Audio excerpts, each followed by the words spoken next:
It's not. There we go. God, that was weird. It was just showing the thumbnail and not my face. And I'm like, wait, is it longer? Scoochie that. Alright, there we go. Testing, testing, testing. Can you hear me? Can we see me? How we do it? Huh? Well, yeah, you're in the room. Happy Monday. Can see in here. Thank you, Cheyenne. Welcome back to Bill Chill Gaming. I'm Bill. We are back playing more Ace Attorney Dual Destinies, starting the finale part 1, I think, because that's how it's been going. We're doing case 4, the Cosmic Turnabout. And lately, case 4 is like the prelude to the final case. Playing it for the first time. Thank you for letting me take a little break while we did the Astrobot new levels last Thursday. But we are going to be finishing Ace Attorney Dual Destinies, starting with the beginning of the end, the Infinity War, if you will, the Cosmic Turnabout. Oh, man. I still don't know what the solution is going to be as these cases get crazy longer. Because for me, it's like, it's my brain, as well as, like, on both sides of it. I don't want these to be 1 million hours per stream and then 1 million streams. But I liked taking a break there. So I think whenever we do, if we do Spirit of Justice, like, share, comment, subscribe, donate, become a member, I think I'm going to do, like, little chill, cozy stream breaks between cases. Because the thing is, like, I don't want to, like, forget too much or, you know, lose the greater narrative, right? Or if, like, the idea right now is just trying to do it a day a stream, like the investigation of the trial, just so I don't lose my place, you know, like trying to finish a chapter in a book, essentially. Like, I'm worried that if I just do the investigation one stream and then the trial the following stream, I'm gonna forget everything we discovered in the investigation. So I'm still trying to figure that out.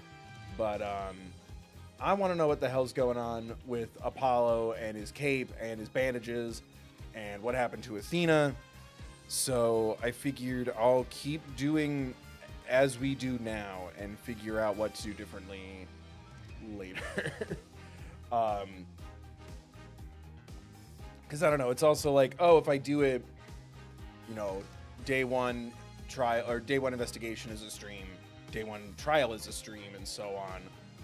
It would make them shorter, which I feel like would make them more appealing as VODs for people. But then I'm also like, do I want like 30 streams, right? You know? Because it'd be like 4 streams a case, 5 cases, 15. Add in a couple extras for big ones, so like 16, 17 streams per game. I don't know, but yeah, that's kind of what I'm thinking right now. Some people have left comments of like ideas, and it's like, yeah, it's also trying to like learn my brain with this kind of stuff as I go. It's a good idea to have a break between cases. Yeah, I think cases might be a clean break, because until you get into the finale, more often than not, they're pretty segmented, right? But I don't know. I'll think of something, see how the vibe is, because also, like, I don't play a lot of visual novel games. Like, Ace Attorney is officially, like, the biggest visual novel in my life, other than, I guess, Doki Doki or something like that. But yeah, the goal is to keep going so we can wrap up Dual Destinies and see kind of what's due next in that realm.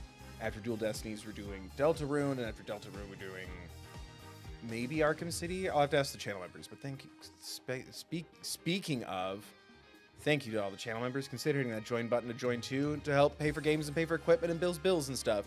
Thank you, Haley, Twelfin, Ari, Kurt, Rebecca, Polyphonica Studio, Owie301, Robeson, Lucy, Nicole, Cheney, Eggs, Ashley, Warlock, Jammer, Richie, Adam, Always R.A., Cheyenne, Eltonia, Lucas, Skyworms, Happy Hank, Unwinning Twos, Pseudonymous Entity, Bells, and Jesse. And thank you to everyone who donates as well. There we go. Please consider donating here at thethirdbill.com. if you can. If you can't or you don't want to right now, you're helping out by hanging out. Just make sure that you're hitting like, commenting, sharing, you know, all that good stuff. Following me everywhere at the Third Bill, blah, blah, blah, blah, blah. Watch old videos, new videos. I'm working on a bunch of stuff right now. I took a break, and then we had a bunch of storms. I felt a little sick. But back at it, editing and making thumbnails and editing again, hating it, editing one more time and uploading. So yeah, click stuff, blah, blah, blah. I think we solved enough for everyone to ideally be notified, and yet they never are. All right. Whew. Oh yeah, thethirdbill.com. You could donate there too or pick up merch. That's linked in the description next to Social Awareness Mental Health Crisis Lines card. That card is always in the description, like always. Should you or someone you don't need them. Now let's go. Oh man. Something's wrong with our air, and it's upsetting hot outside. Damn, are we jumping back? The courtroom incident. A terrible attack launched by the will of a madman. That incident perfectly symbolized the state of the legal world in this dark age of the law. Are we back in present day? Mr. Wright brought it to a resolution of sorts. Mr. Wright's doing his best. Oh, this resolution, got it. Ted Tenate was discovered to be the one responsible for the thing getting. If only it were that simple and clean. Somehow I can't help but think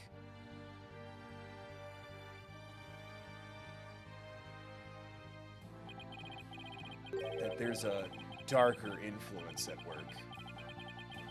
One that's lurking in the shadows, waiting.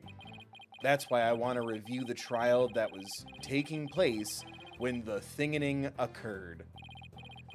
After all, I've got more than a few personal stakes in it.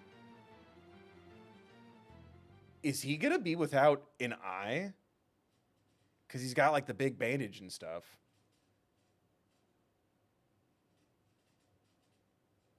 Do we still get animes? Yes. No. How's the volume? 1 hour remaining until launch. Thank you, 1 hour. Your final equipment check. We're going into Check space?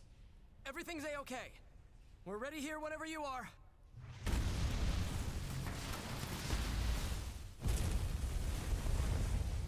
Come in, Act 2. Come in. Do you copy? Was someone murdered by shuttle?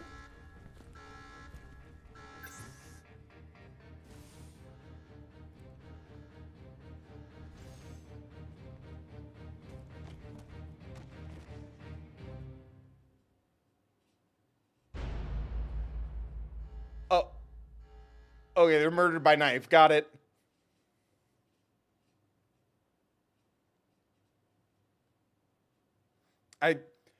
I figured, but I was sitting here and I'm like, what does this have to do with Ace Attorney? We're going into space. In space, no one can hear you object. December 16th. District Court Defendant Lobby number 5. Time for another trial to begin. But this one is different. Sorry to bother you, but... Juniper. What happened to being a judge? Now you're an acorn girl? Are you alright, Apollo? Ah! Was I making a scary face just now? Hi, Juniper. Yeah, I'm fine. I was just doing my Chords of Steel exercises.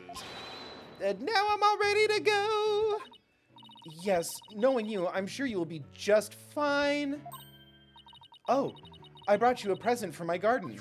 From your secret garden? Is this a lotus root? That's right. Apparently there's a secret garden in all of us. My grandma says lotus root is good for your eyes. But can they dial a phone? Catch that reference, chat, I dare you. Only real millennials will know. She even says that if you look through the holes, it can help you see into the future and think that life will be a dream. It's for good luck. Maybe later you can cook it and Thanks for this. I'm gonna have some right now. Oh, my. Crunch. Kinda tough. You can't eat it raw, but thank you for the enthusiastic try. Oh, yeah, that's right. She has a huge crush on us. What happened to her not wanting to be a judge anymore? Or is she just a judge in the woods? Oops. If she didn't think me weird before, she will now. I've got to calm down. Apollo, sorry I'm late. Hi, Athena. Junie, I didn't know you were coming today. Did you come to cheer Apollo on? Oh, I get it, you sly little thing, you. Ha ha ha. Athena, stop. Quit kidding around, Athena. The trial's about to start any second. Is everything all set? Oh, Apollo, when will you ever figure it out? Figure out what? Romance has been dead ever since Wright hasn't been on screen in 4 games. Figure out what?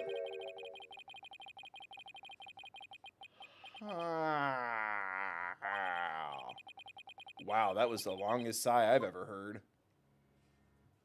Larry Butts in space? This is it. It's all over for me. They're gonna find me guilty. This is our client, one Mr. Solomon. Soul Starbuck. Ooh. Seattle's best all the way. It's a Nepo baby. You can tell that it's family money. He's a very famous astronaut who happens to be an acquaintance of mine. You wouldn't know it right now, but he's usually a very upbeat and driven person. The scene of the crime this time happened to be the Cosmos Space Center. Back in high school, my best friend and I went there almost a little too much to make out. But that's where we met Mr. Starbuck. We'd ask about space travel, and he'd launch into story after story with so much passion. Back in those days, the man was 100% my hero. Till we found out he never actually went to space. Are you sure you're okay with being my lawyer, Apollo? Of course I'm sure. I know you, Mr. Starbuck. I know you're not the type to commit murder. Thanks, but...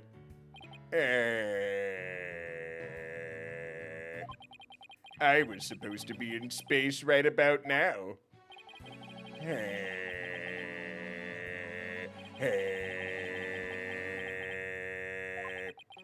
He's so depressed it almost seems like an act. The launch getting called off must have been a huge shock. I'll probably never get the chance to go into space again. Don't say that. Don't start unbelieving. Besides, you just have to go into space again. Yeah, I don't think I could face Clay in the afterlife if I just rotted away in a cell. Oh. Have in the chat for the cutie. Clay Taryn. Not very subtle. Clay Taryn. I can't believe he was murdered. I mean, he was such a promising astronaut. But, I mean, he was such a promising astronaut under your command. 600 men. 600 men under my command. Yeah, he was a good guy. Always there to pick me up when I was down. Always greeted the world with open arms. No one loved life as much as him, that's for sure. He was always so full of energy, telling me, "You're fine, Mr. Starbuck."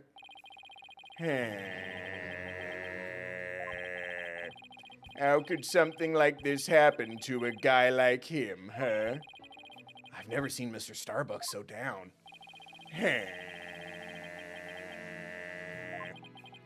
Clay's gone and I'm going to prison. I wish I could burn up like a shooting star right now. Mr. Starbuck, you'll be fine.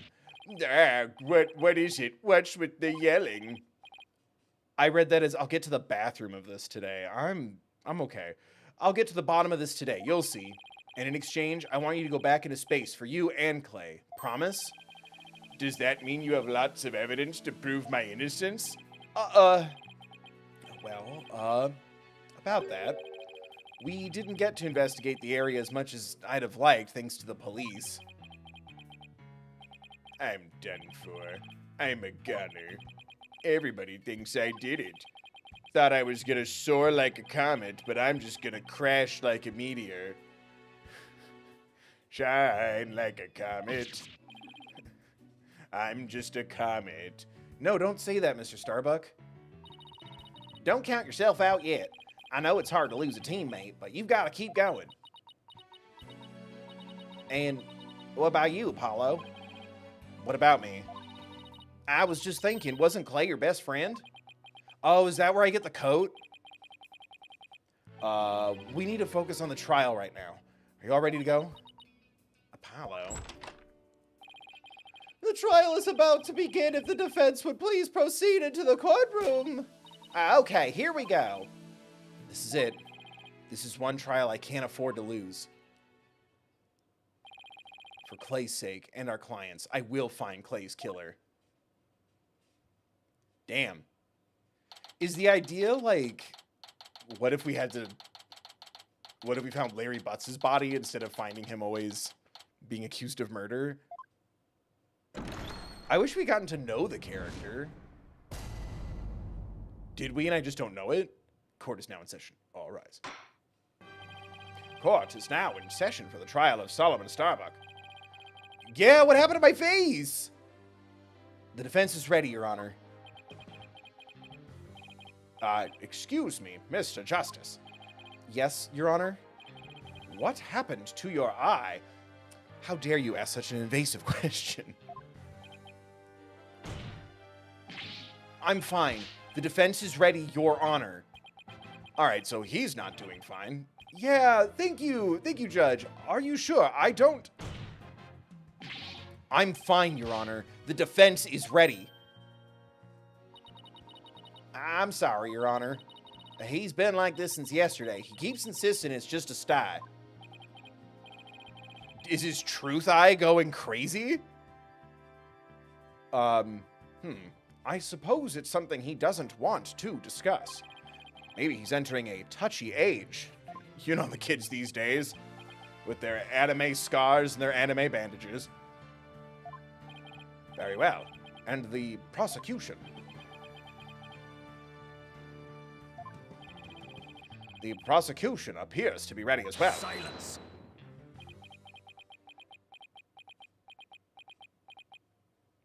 Do I get to... Why are you upset? Not yet. I'm... Oh, damn. Was my best friend your best friend? Does that make us best friends? I'm not quite ready yet. Ugh. Gra. Much good all that. Ah. The prosecution is now ready. Black Quill Unleashed, coming straight to DVD and streaming this fall. Well, it didn't take him long this time. What's up with Black Quill? Now then, I shall give the opening statement. Silence. Look at Mr. doing his job. Is that code for you were affected by this too? I'll do it. You will? What an unexpected surprise. This time, I can't leave it to anyone else. I see. Something is off with the two of you today. You both seem different somehow, impacted. Perhaps your arc is not on the same trajectory it once was. Oh, Athena's worried about us.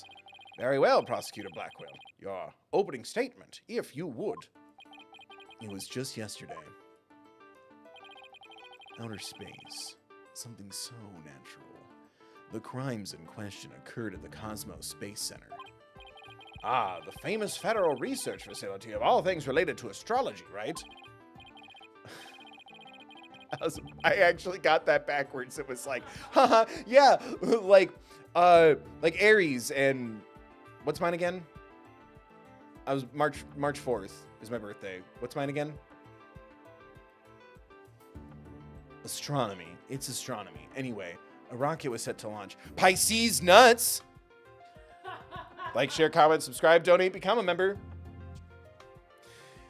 Astronomy. It's astronomy. Anyway, a rocket was set to launch from there. But at 9:28 a.m., before they could even move the rocket to the launch site,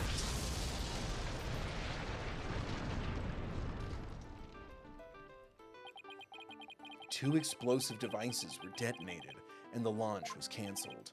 My word! 2 things! How dreadful! The defendant in today's trial is charged with both the thinganing and with murder. One Mr. Solomon Starbuck. For whatever inane reason, he detonated a thing on the rocket he himself would be in. Solomon Starbuck? I recognize that name. Isn't he that famous astronaut? The first one to do hand stuff in space? Correct, your baldness. Mr. Starbuck was the pilot of the HAT-1 rocket 7 years ago. As you may recall, despite some interstellar trouble, his mission was a success. Inception, the Dark Knight. Some say it was a miracle he returned alive. I suppose you could say he's a living legend. Oh, I remember now. He's become something of an international celebrity, right? Oh my god. Mankind's hope for the future. I've got to make it. Oh my goodness. He was played by Tom Hanks in that movie. They even turned that incident into a movie and everything. God, I didn't even read that. My bad. We've got a real space ranger, pioneer in court today. Pixar needs that money. I'm not saying space ranger. But even heroes tumble from their lofty heights. Returning to the subject at hand. Ah, yes. The victim was one Mr. Clay Tarrant, a subordinate of the defendant. Indeed, a loyal disciple brutally stabbed to death by his mentor. Stabbed to death, you say? You mean his death wasn't a result of the thinganing? Correct. Despite his lofty dreams, the victim was seen as an interloper by the defendant. And so, he was sent not into space, but to the universe which we mortals cannot see. Clay. I think I've heard enough. The case seems pretty clear-cut at this point.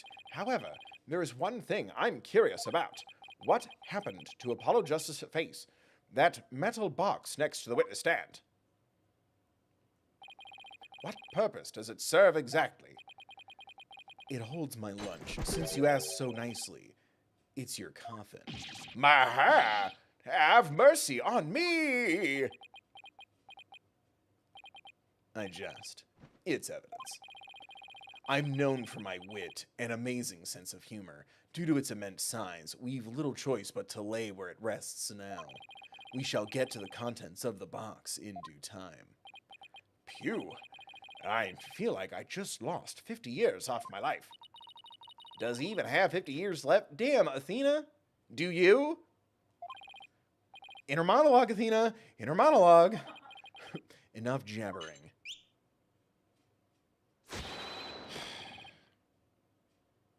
Is it rude that I miss Gumshoe a lot? Bobby Fulbright, the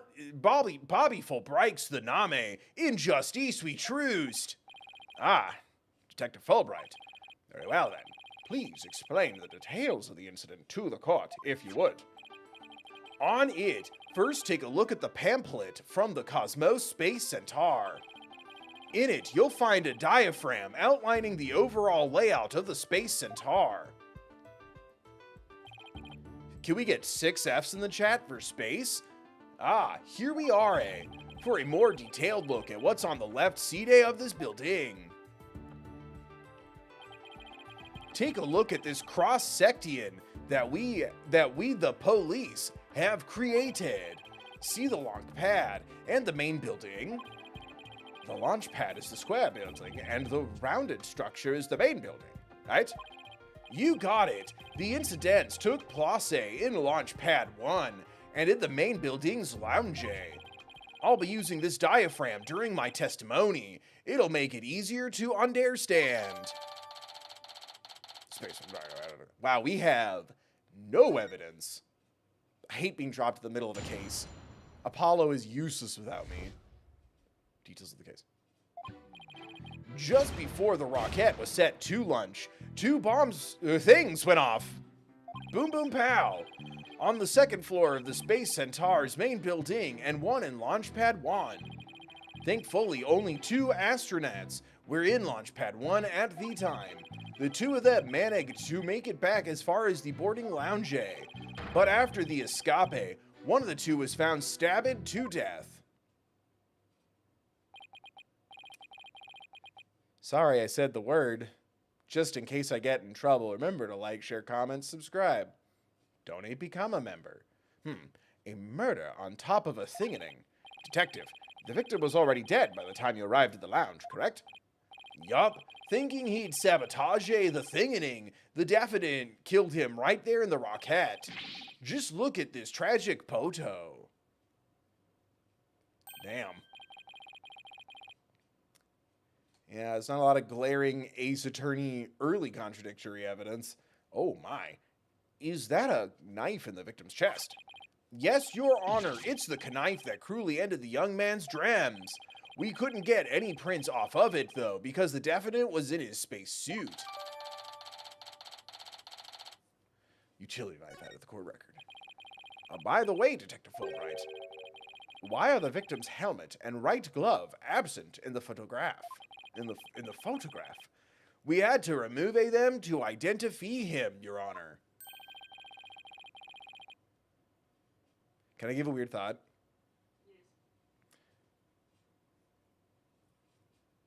So they said no prints on the knife because astronauts wear gloves, but I'm like, you wear gloves. And I'm picturing him wiping the prints either intentionally or by mistake using his gloves to pull it out of the body. I personally removed his sus. Is Fulbright bad? If he's bad, he's not going to get to keep the gumshoe voice. Please, nothing would make me happier. Because then that would prove that ACAB except gumshoe. ACABEG. I personally removed his glove during the investigation. Because couldn't he be in on it because Dark Age of the Law? That'd be sick. We had to get his fingerprints to confirm his identity after all. Yes, it would be very difficult to identify him without a face or fingerprints. Now there's just one more thing I'd like to inquire about. What is the round thing next to the victim in this photo? Something so important to the victim, he took it with him as he escaped the launch pad. A capsule that apparently contains asteroid samples with a very clear no hand stuff sticker on it. While obviously valuable for research purposes, and it's no relation to this case. I see. So we know that the thing in the main building was on the second floor, but where was the thing that was in Launchpad 1 located? Heh, that one was on the rocket itself. It was situated around the central part of the rocket. Apparently, the area around the launch pad's elevator was a sea of flames. I would like to submit the diaphragm report into the record. Thinganing report added to the court record. The trial's just started and we're already in a bind. You get used to it. Besides, that's what cross-examination. That's what cross-examination is for, right? Not if you say it like that, Apollo. What the 2 astronauts were doing during the thinganing. That'll be the key. Kissing? Alright, press to present. No, I don't want to press everything. Hypothetically, if that ever comes up, do you want that as a hint? Yes, that would be very helpful to know, because sometimes this game just wants you to game a certain way. How powerful were the things? Well, the one in the main building wasn't strong enough to bring the place down, but the room it went off in was burned, charred. I was like, what? Burned black. Thankfully, no body was hurt. Due in large part, of course, to me stepping up to lead the evacuation. Wait, what were you doing there in the first place, Detective Fulbright?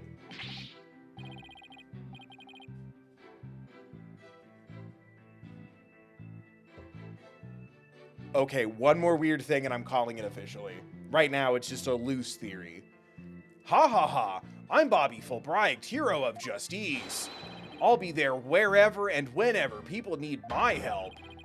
I'd go to the other side of the world, or even the edge of the universe. I'm not sure he knows how far that actually is. I guess I'll leave that one alone. Admirable decision, Justice Dono. Huh? What he Destinies? Anyway, could you describe what it was like at the Space Center at the time? The thing cut the power to the central bank of elevators and the third bill floor lounge. It was pitch black in there, I tell you. However, the secretary cameras and whatnot were running on emergency backup. And how did the evacuation go? I immediately and heroinically whisked people down to the Space Center's basement shelter. The basement shelter? Yes, there's an emergency shelter beneath the Space Center. An emergency shelter, huh? An emergency shelter, huh? Oh, here it is. It's at the bottom of the diagram. I almost said diaphragm in that voice. That's what the bit doesn't make sense anymore. The Space Center's pretty impressive to have its own shelter. I feel like that's kind of required, right? With all the rockets. The power outage and evacuation seem unrelated to the murder at this point. Guess I'll leave that aside for now. So there were 2 things in total, correct? Yup, that's right. Oh my god, that was only the first one? Hold it! Jesus Christ, it's Jason Bourne. Let me get this straight, and let me get this gay. Mr. Starbuck rigged a rocket he was going to board with things? Huh? What are you talking about? If the defendant really did plant the thing on his own rocket, he'd get caught in the explosion as well. Oh, I hadn't thought of that. Fine. A simpleton for a simpleton. Fulbright. The motive. Understood. The defendant actually had astrophobia. Astrophobia? What's that? If someone plays the game Astrobot, he gets really scared and occasionally pees. A fear of space, naturally. Just the thought of space can cause the afflicted to freeze up. And so, in his terror, the defendant found a way to stop the launch in the last minute. That's absurd. Unfortunately for you, we have evidence. Take a look at these. Motherfucking pills. What are they? Right, because you can't be on an anti-anxiety for a different reason. These anti-anxiety tablets were found among the defendant's possessions. Apparently, he was taking them in secret to quell his fears. There were a multitude of problems with the rocket Mr. Starbuck rode 7 years ago. Rumor has it, it threatened to crash a number of times as well. That was, of course, very traumatic for Mr. Starbuck. Objection! So then he killed a guy? But that doesn't... Yeah, thank you. He doesn't even go so far as to thing up his own ship. Silence. The defendant couldn't bear to mar his good name now, could he? No, not after the media had branded him Soul Starbuck, Space Pioneer Extraordinaire. Given these conditions, the defendant could hardly run away like some base mutt. Haha, based mutt? Poggers? Riz? What? So that's why you think he resorted to the thingening? Naturally, he constructed this act of sabotage in an attempt to thing up the Space Center, which would effectively abort the launch but spare his reputation, his big reputation.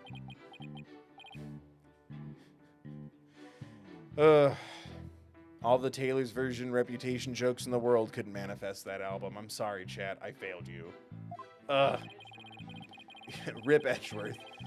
Now I'm sure you understand why we have to bring Justice down on the Astris Criminal. God damn, this is the longest cross-examine of all time. Are you sure it was only the 2 of them? It was just before the spaceship was set to launch, so of course it was only those two. Well, there could have been somebody else inside the rocket. The notion of a third party in Launchpad 1 is utterly absurd. Just to enter the area from the lounge, one must pass through a door guarded by a fingerprint recognition device. Right, and no one's watched a single spy movie or read a book, so you can never, ever, and allow me to state up front that there are precious few with the clearance to do so. A fingerprint recognition device sounds as futuristic and complex as a space center. Actually, it's not as amazing as you think, Your Honor. Take a look at this poteau. People got confused, so they had to draw a spaceship on the door. This is the door in the lounge with the fingerprint lock. Only personnel whose fingerprints are registered can press through. I see. That is very different from what I had in mind. And is there a record of the number of people that passed through that door yesterday? Yes, there were only 3. The defendant, the victim, and the director of the Space Center, Yuri Cosmos. Then, doesn't that mean it's possible that the director is the one who did it? Not a chance. He was in the main building when the things exploded at 9:28, doing his job, directing the launch, giving it motivation, faster, more intense. Besides having an alibi, he has no motive for committing these senseless acts. He has a point. I guess the director can't be considered a suspect then. Why are we acting like this is a normal trial and not an Ace Attorney trial? Apollo's losing his mojo. Hold it! So while it would appear that the pair barely escaped with their lives, in actuality, one of them had already been murdered inside the rocket. That's the angle the prosecution wants to push, correct? You got it. In fact, that's what I've been trying to say this whole A-Team. If the victim had been alive, he would have for sure tried to stop the thinganing. Is there any chance Mr. Terran could have been killed before he boarded the rocket? They were both alive and well at boarding Team A and embarked upon under their own power. Their hearts full of hopes and dreams of space. And then both their hopes and dreams were dashed. If I may continue my explanation after the evacuation order was given, the defendant made his escape carrying the victim to make it all look like a rescue. Hold it! And who was the first to find the victim? Actually, there were 2 of them. The Space Center director, Yuri Cosmos, and Detective Candace Arm. Oh, from the beginning. I'm like, that's so familiar. Is this a reference I'm forgetting? Yeah, to the first case. One of them was a detective. Yup, Detective Arme specializes in thinganings, you see. She and the director were ordering the evacuation following the things.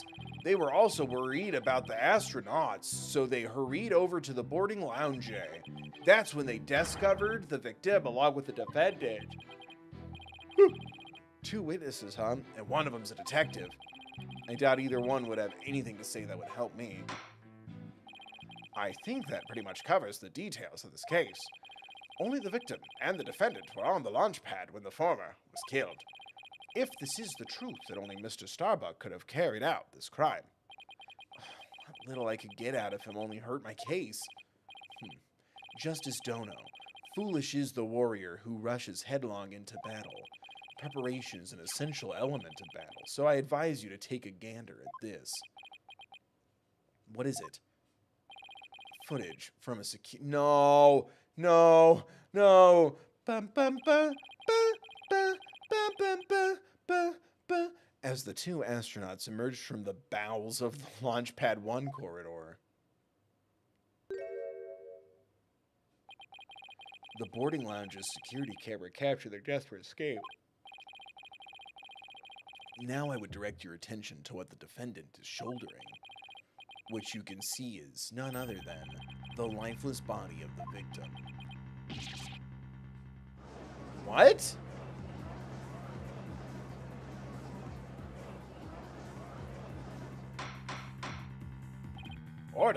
Order, I say. This lines up exactly with what the prosecution has been asserting. I should have known Blackwell would have had something like this ready. Security camera video added to the court record. Apollo? How exactly they determined that Clay was already gone in that footage? Ah, I see what you mean. Whether Clay was still alive at this point is pretty crucial. Your Honor, please take another look at the footage. Isn't it possible that Mr. Terran was still alive here, that Mr. Starbuck was helping him? Why, I believe you're right. One man carrying the other to safety. What a beautiful expression of friendship. And nothing else. Silence. Perhaps that's what it looks like to a one-eyed hothead and a dotard. I feel like that's a bad word. Doesn't that sound like an old-fashioned... Yeah. Right? But it only makes sense if it's the victim's dead body. What do you mean? Fulbright. Explain it to Justice Dono. You got it. Ready, kid? If the murderer had occurred in the lounge, someone could have spotted it. Anyone could enter the lounge, after all, but doing it while they were alone in the spaceship, that's a horsey of a different color. I just saw Wicked Part 1. Can you believe they already made a musical based off of that movie? Objection! But you can't deny that there's a possibility the murder could have happened in the lounge. All that video shows is a man helping his fellow astronaut out. Just guys being dudes. Sorry. My internet skipped for a second. It sounded like Blackwell's silence said sauce. Your assertion is based on emotion. It's based in your belief that Mr. Starbuck would surely help his own disciple. But you have no logical explanation as to why.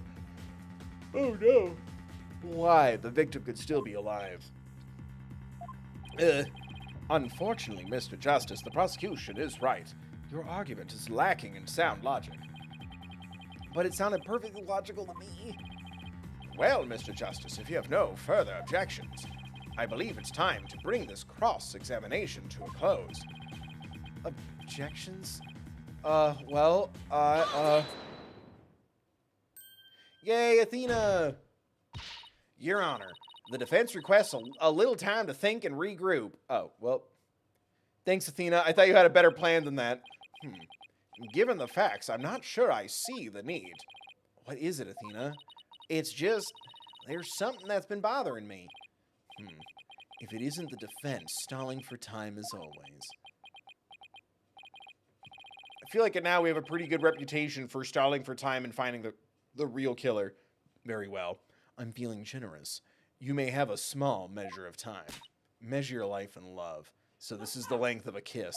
Yes! You have 5 seconds. 5 seconds? You can't kiss for only 5 seconds. After that, I declare this cross-examination to be closed and a verdict to be rendered. Your baldness, raise your gavel high. It's time for a countdown. The final countdown. Oh. Da-na-na-na. Na-na-na-na-na. Ready? Da-na-na-na. We don't have time. Spit it out, Athena. Only 3 more seconds. Look, I don't think the prosecution's explanation is very complete. Meaning there's something missing. Like, they conveniently left it unexplained. Something they didn't explain. Something they didn't explain. Something they didn't explain. Something they didn't explain. You're right. I think I know what you're talking about. Your 5 seconds are up, Mr. Justice. Is there anything about the prosecution's argument that you'd like to rebut? Yes, Your Honor. Actually, there is. There is something the prosecution has yet to make clear to this court. Well, if you put it that way. Where was he during the DL6 incident? No, damn it. Why the body was moved, because we know the motive, even though it's kind of bunk.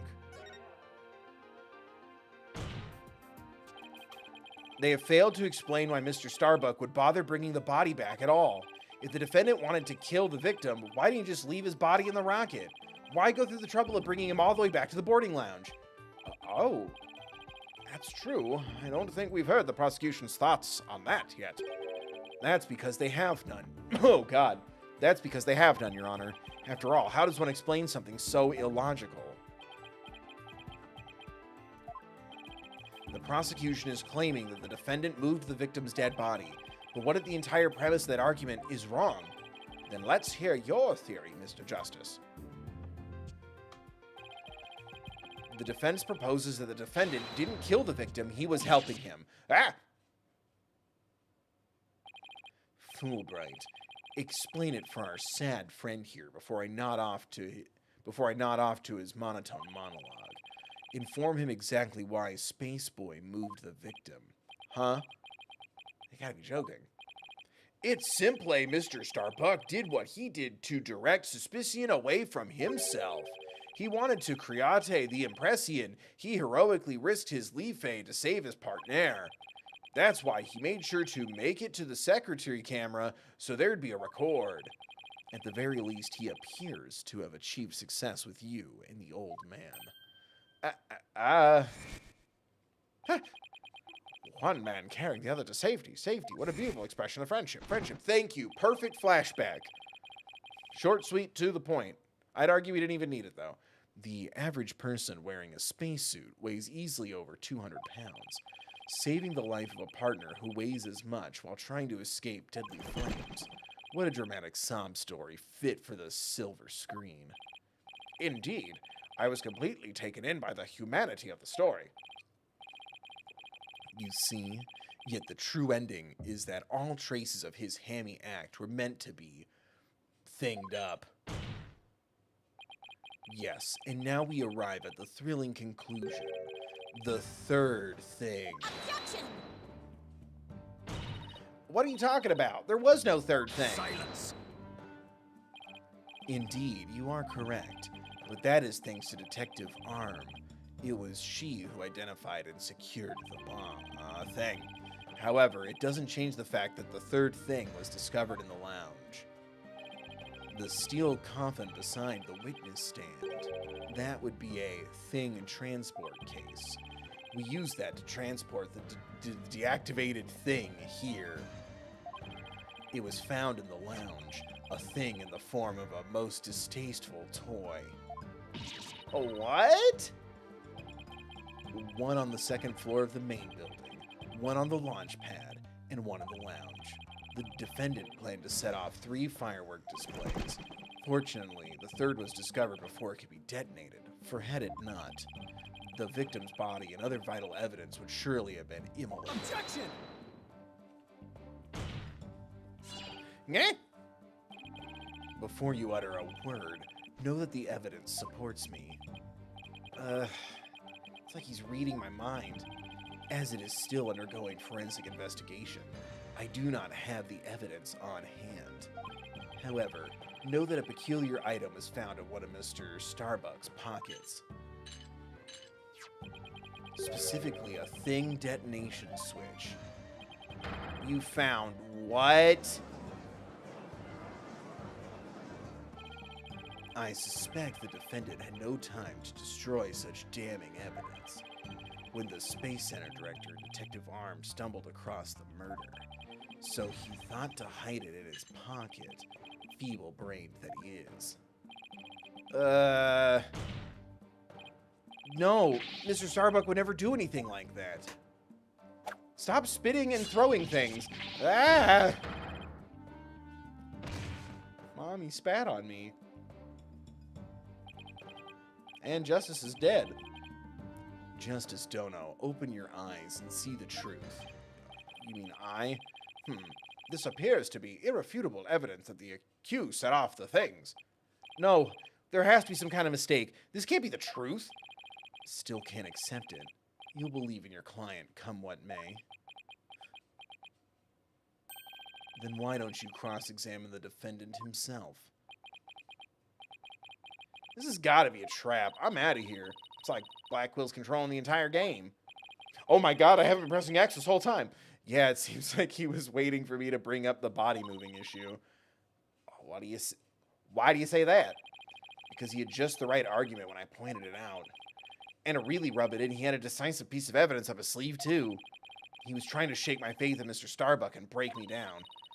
Then making you cross-examine Mr. Starbuck at this point was part of his plan, too. Totally underhanded, but I wouldn't expect anything less from him. Now, let us hear from the arch-villain, the fiendish murderer himself, famed astronaut Solomon Starbuck. Oh, his hair looks like the tip of a rocket. Witness your name and occupation, please. Solomon Starbuck, astronaut. Hey. How did this happen?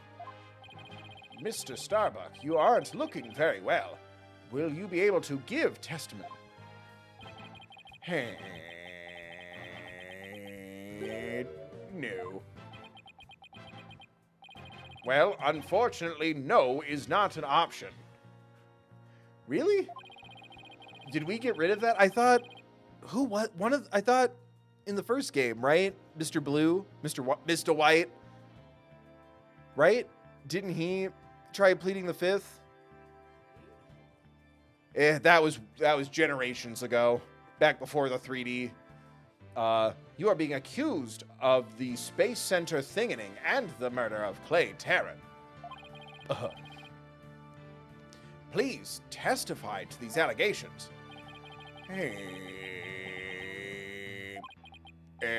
Mind if I take this suit off? It's getting really heavy. Silence.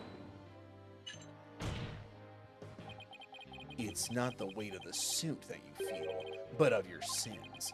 Prepare to carry that weight for the rest of your life. Well, it can't be that heavy. You keep breaking your chains. Banish me to the moon. I don't care anymore. Wow, that was super negative. Is he gonna be all right up there? He'll be fine, I think. As long as he doesn't totally give up and say he did it, that is.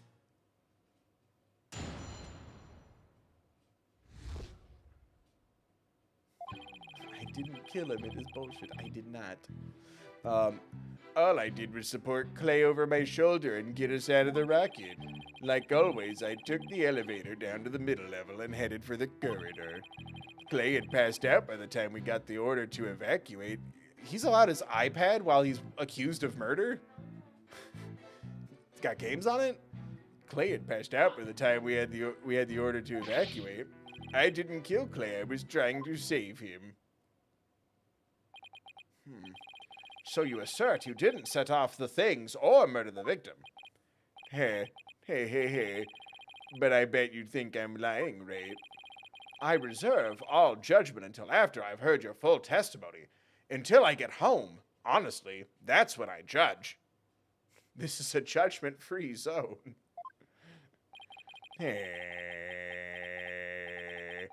I'm sure you don't believe me. I bet you don't even believe I'm an astronaut. I don't think the judge doubts that. I would wear a suit like that except an astronaut. I will say that when I saw you in that movie, you appeared quite courageous, though I suppose reality never quite lives up to, fantasy. I guess I'm just a big disappointment. I really don't care what happens anymore. Jesus. Oh no, he's completely given up.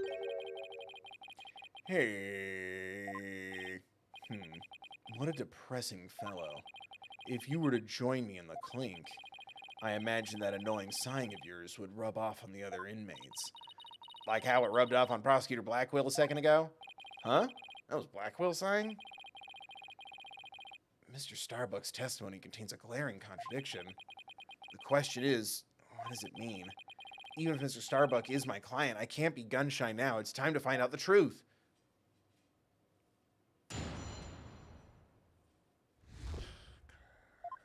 So present. Get us out of the rocket. Took the elevator down to the middle level and headed for the corridor. Yeah, middle corridor. Okay. Clay had passed out by the time we got the order to evacuate. I didn't kill Clay. I was trying to save him.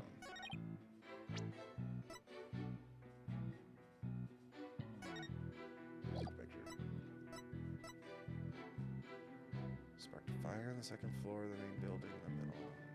Oh. He couldn't have taken the middle level corridor? The thinging report? Middle level. Yeah. Objection! There we go. Mr. Starbuck, I need your testimony to be as accurate as possible. Was I not being accurate? No, because it's impossible for you to have taken the elevator down to the middle level. What makes you say that, Mr. Justice? Please recall where the thing went off in Launchpad 1. Also recall that after the thing, the middle level elevator was engulfed in flames. Oh, you're right, which means... Exactly. The Launchpad's elevator would have been unusable. In other words... Mr. Starbuck, your statement is decidedly inconsistent with the facts. I was never given a name. What's with the helmet? Mission command. Do you read me? Come in, please, over. This is mission command. I order you to pay attention. Stop this nonsense and answer my questions, Mr. Starbuck. My helmet? Oh. Oh my God. My oxygen tank. Oxygen concentration and body temperature declining. Requesting medical assistance.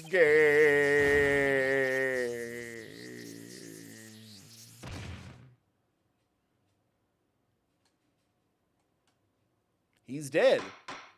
I guess we can go get lunch now. Mr. Starbuck, we are not in space right now, I don't think. Please stop pretending you have lost consciousness and stand back up.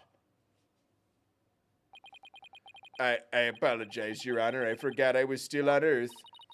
I feel like we all just got a real glimpse of Solomon Starbuck, the astronaut. Yeah, he seemed more like an astronaut now than when he was doing all that sighing. Mr. Starbuck, could you please explain the inconsistency in your statement about how you used the middle level elevator? I was nervous and I said the wrong thing. I'm sorry.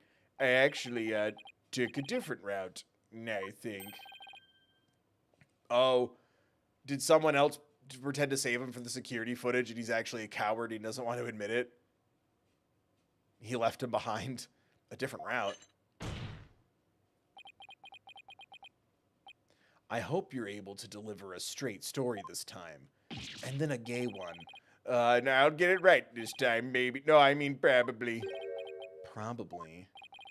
It's understandable to be nervous, but let me remind you, your accuracy is paramount in court.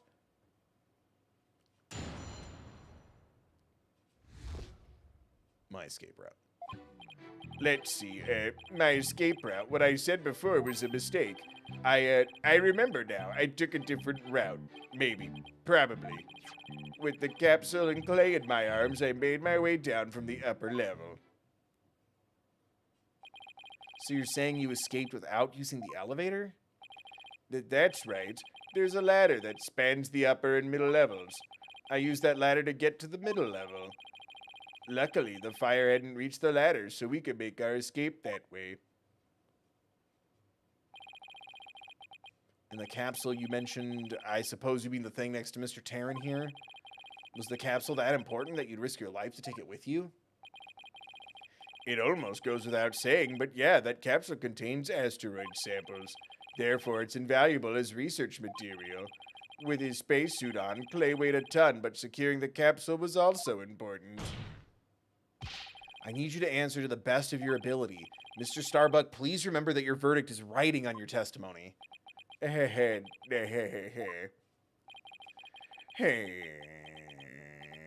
I am guilty after all. I wonder if you can see the stars in prison, but it's more comfortable than a spaceship. Oh, there's something in my eye. My escape. Press present. Oh. I took a different route? With the capsule and claim, I made my way down from the upper level. No? It's a objection. It's a ladder. The map? Diagram? Yeah. Okay, thank you. Yeah. Objection! Let's go. Mr. Starbuck, why don't you just tell the truth? The truth? Let's see. The Earth is blue and round. And, I guess the Earth isn't blue? Yeah, that's it. The truth, Mr. Starbuck, my little bit was backpedaling hard.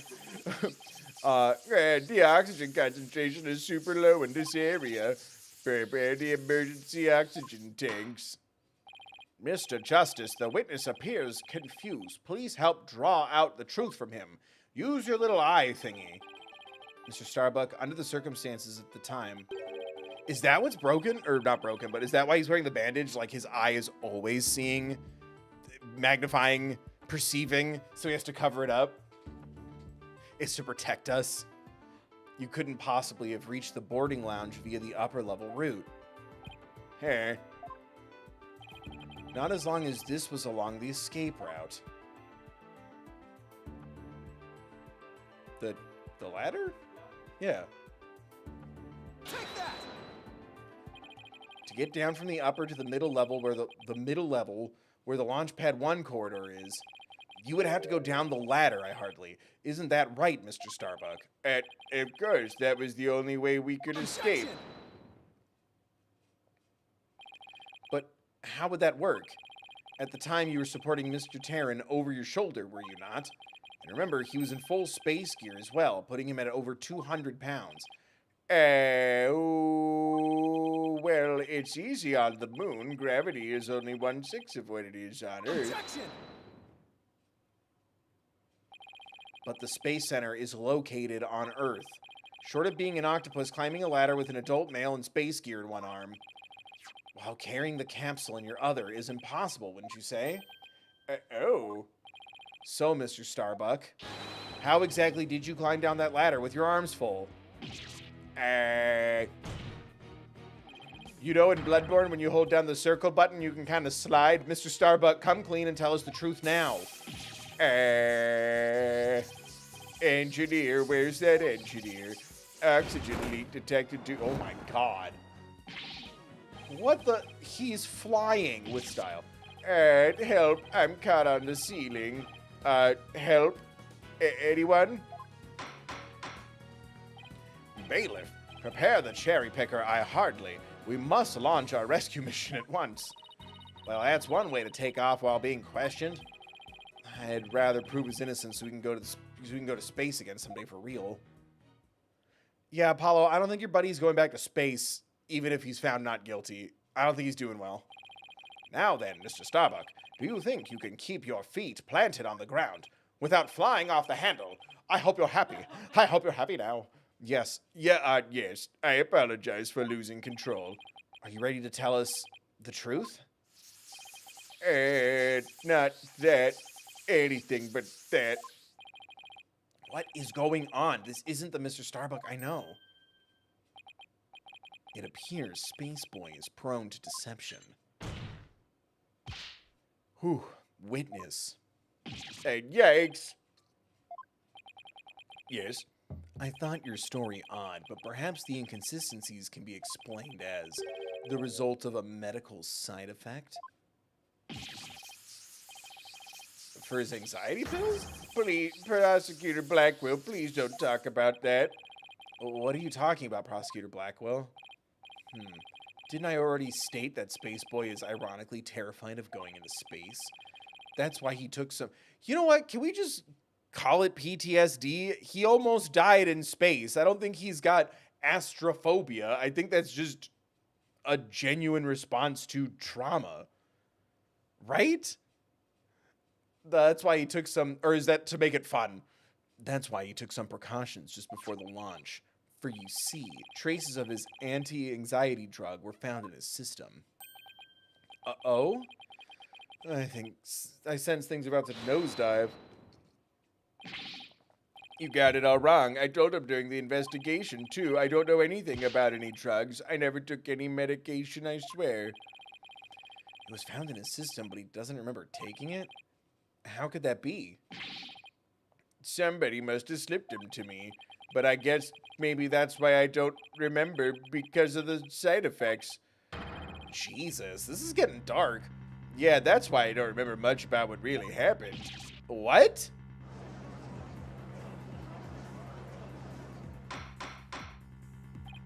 Order, into the court. We can't get any useful testimony out of him if he doesn't remember anything. Well, this certainly explains why his testimony kept changing. Why didn't he just tell me he couldn't remember? We covered amnesia in Mr. Wright's second book, Justice for All. I guess he didn't want anybody to find out he was terrified of going into space. Maybe I really did do it.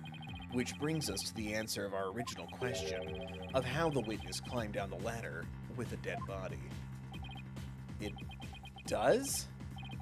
So what is it? A dead man feels no pain and makes no complaints, Justice Dono. They tell no tales, as they say in the jail. So the body was simply dropped down from the top of the ladder. Oh my, I see. And then the defendant could climb down with his free hand. Objection! Drop the body down. Who would do such a disrespectable thing? Besides, dropping the body down would leave marks on the body itself. So you are capable of quick thinking. Yes, you are correct. Really? Oh, well, thanks. Ah! Huh? What's this? It's the oxygen tank from the victim's spacesuit. It's ruptured, and I'm sure you can figure out why.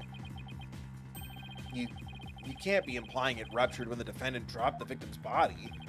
I am, but they fracture easily when struck. Objection! Even if that's true, the tank's explosion and shrapnel would leave its mark on the body. Yet according to the autopsy report, only the knife wound was found on the victim's body. You're clearly grasping at straws with this line of Silence!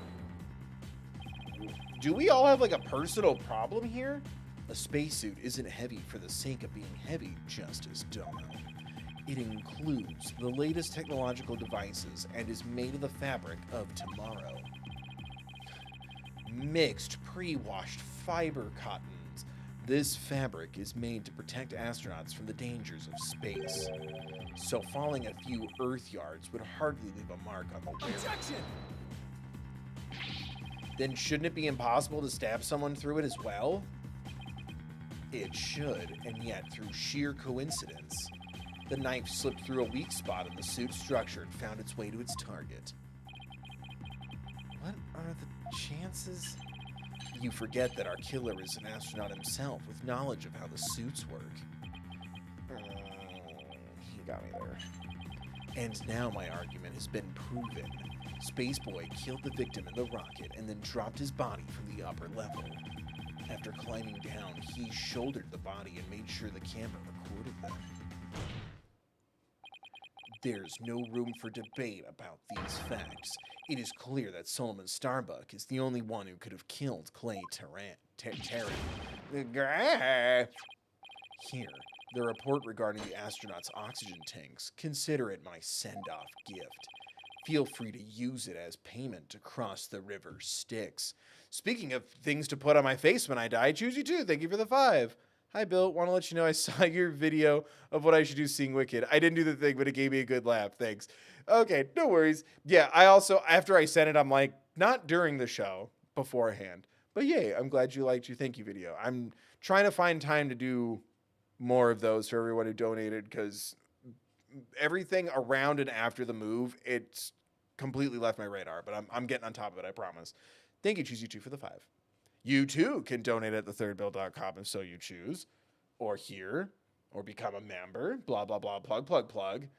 And then I'll put them on my eyes as I cross the river Styx. You're my baby. Oh God, this really is hell. Stupid Simpsons. Hey, this report's pretty detailed. It is barely a paragraph. Let's see. The display on the astronaut's left shoulder shows the oxygen remaining. You got 50 oxygens in there? I guess that means these glowing cyan digits, sus, amogus, represent the amount of oxygen in the tank. I'm done for. I'm going to prison instead of space. Space boy, Yes? take heart. The bejeweled night sky is still beautiful even when viewed through bars. You mean the stars as seen from prison? That's right. Your cell will be your spaceship. Picture the view through the iron bars. It's like being an astronaut in your own craft for all time. That's not a half bad thought. What is happening? Mr. Starbuck? Prosecutor Blackwell got to him good. Spaceship prison cell, fly me my guilt and my despair into the deepest, darkest space, and then let's get sucked into a black hole together. Objection! Mr. Starbuck, you can't give up hope. Oh, yes, Apollo. You know, Clay really looked up to you. He said you were an incredible man. He said you'd never give up your dreams and passion for space, no matter the situation. He said that? So don't give up now and help me prove your innocence. For the sake of the man who respected you and believed in you, Clay Taryn. For Clay? You're wasting your breath. Gray.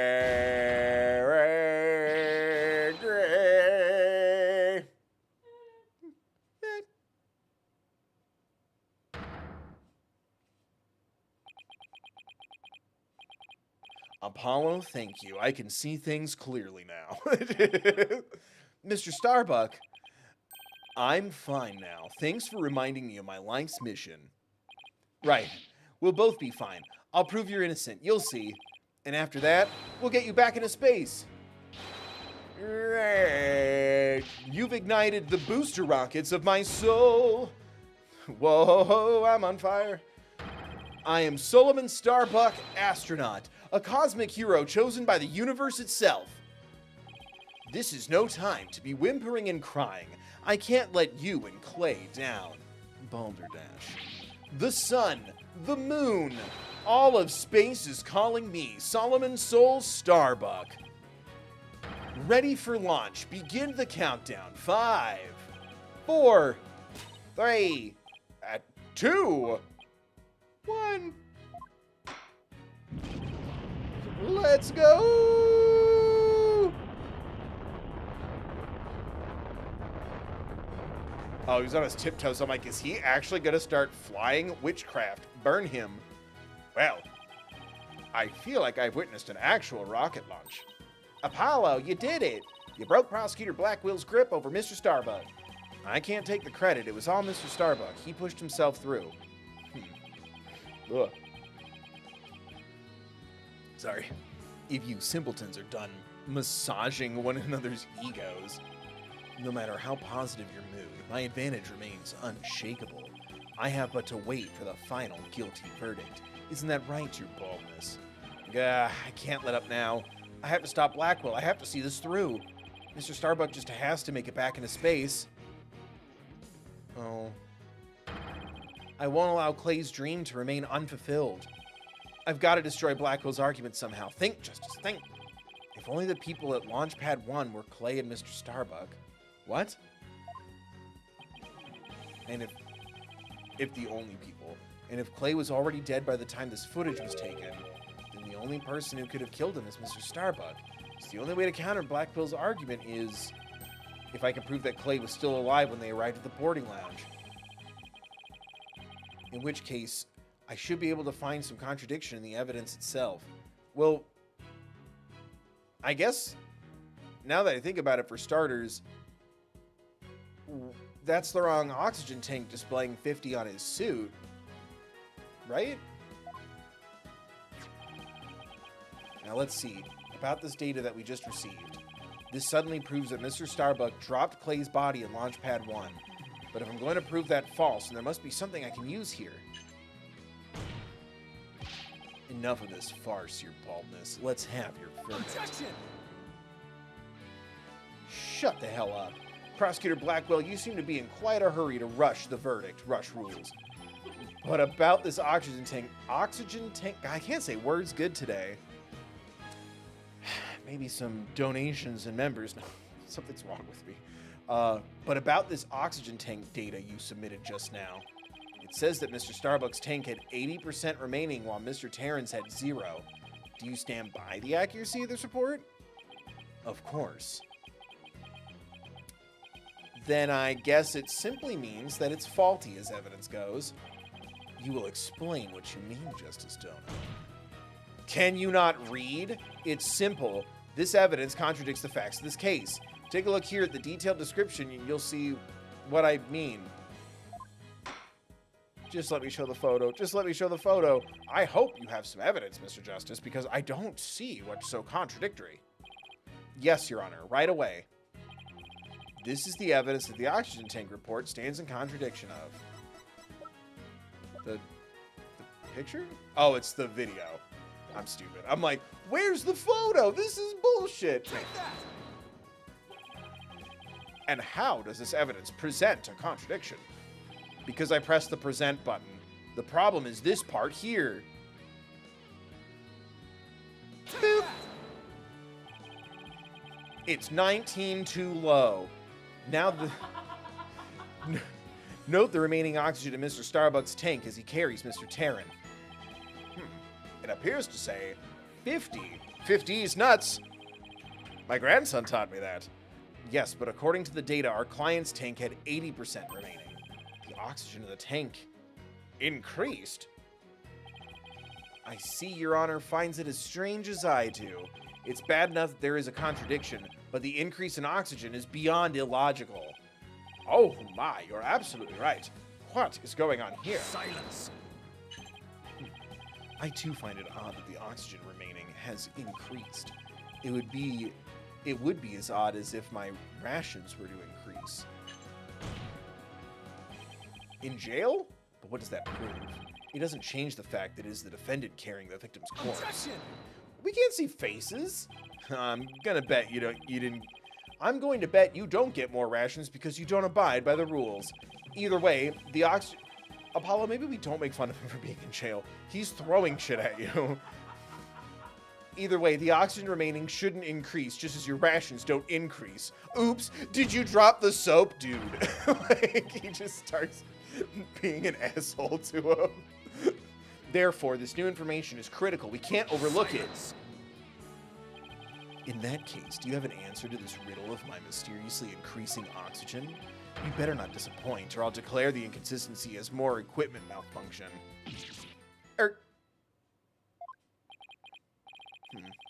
Prosecutor Blackwell has a point. I suppose it could be a simple malfunction. Mr. Justice, if you cannot prove an adequate counter-argument to this point, I'm afraid I must bring this trial to an end. So, do you think you can explain why the remaining oxygen level increased? Of course I can. The thing to do at a time like this is turn my thinking around. A turnabout. Mr. Starbuck has no memory of it, but he claims to have carried clay. So this man with the 50 on his tank ought to be Mr. Starbuck. But if anything, the display in his oxygen tank should have shown an 80. This is a clear contradiction between the report and security footage. So what should I be asking is not why did the oxygen level increase, but what had to have happened to make it look like it increased. Am I making some kind of mistake in my base assumption here? Well, Mr. Justice, we are waiting. Yes, Your Honor. I'm ready to answer. This is why the remaining oxygen appears to have increased. The victim was carrying the defendant? Well, because I was thinking the real killer was carrying the victim. Or the defendant, like he's unconscious. Yeah. I think that's where it's going to lead. But yeah, the victim was carrying the defendant. Right? It got quiet, but there's no energy. What if it was the other way around? A turnabout. That's why we'll call this the turnabout tank. No. The other way around. Would you care to explain, Mr. Justice? Okay, we nailed it. We're seeing pictures. As you can see, Your Honor, both men had their helmets on in this footage. But it turns out this is where our base assumptions went astray. We assumed that it was Mr. Starbuck helping Mr. Terran, but it was the other way around. It wasn't Mr. Starbuck helping Mr. Terran at all. It was Mr. Terran who was helping Mr. Starbuck to the boarding lounge. It was what? What? Order. Order, Mr. Justice. You mean to tell me that the person on the right in this image is the victim, Clay Terran? It's the only way the riddle of the increasing oxygen level can be solved, Your Honor. At this point in time, the remaining oxygen in the victim's tank was at 50%. And when the victim was found in the boarding lounge, his tank was at 0%. Please don't gasp and chat. These men didn't have access to oxygen. Check your privilege.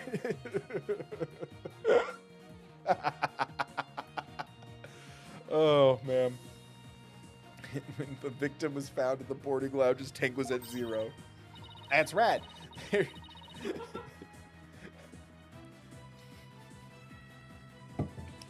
I know, I never miss. This one's for those without oxygen. That's rad. There's nothing contradictory about the oxygen level decreasing. This means Mr. Terran was alive as they made their escape to the lounge. How short your memory is. Have you forgotten what you yourself proposed? Even if the victim was alive at this point in time. Ooh. Woo. It's got to be from doing the voices. I think it fucks with my oxygen. How did he descend the ladder with his arms full? Objection! Prosecutor Blackwell, you can't hurt me with a broken blade. Excuse me? Yes, I can. I can hit you with the hilt. It's true that we don't know how they got down the ladder. I suppose that matter needs further investigating. But we have proven that Mr. Terran was alive when he reached the boarding lounge. This fact alone shatters your claims and opens up the possibility that the victim could have been killed by a third party.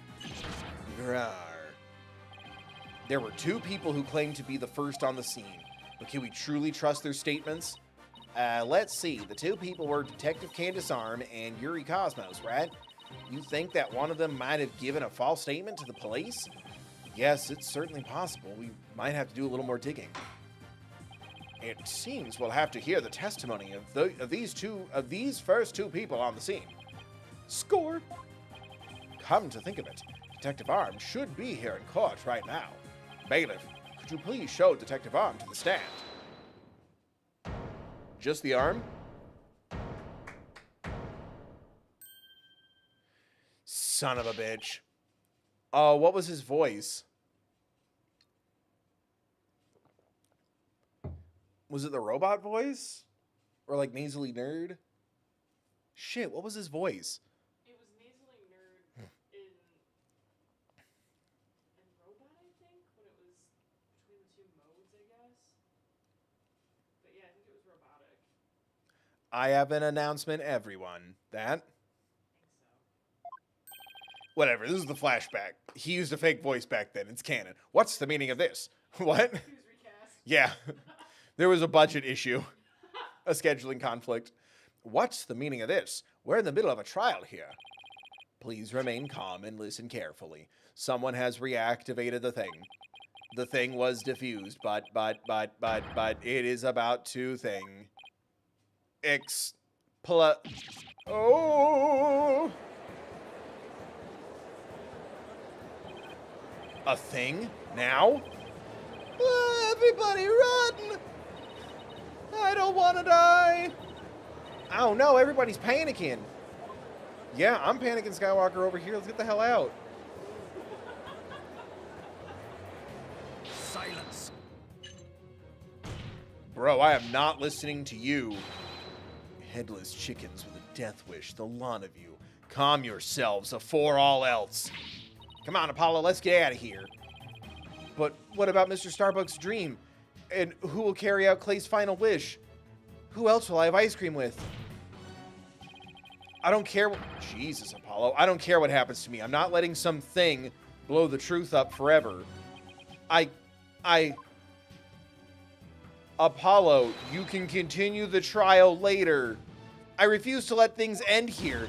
Apollo, there's no time to be dramatic. If we don't get out of here now, we're gonna die. Come on, this way. Hey, out, let me go. All the bandages are from Athena clawing him out of the building. Apollo. Juniper?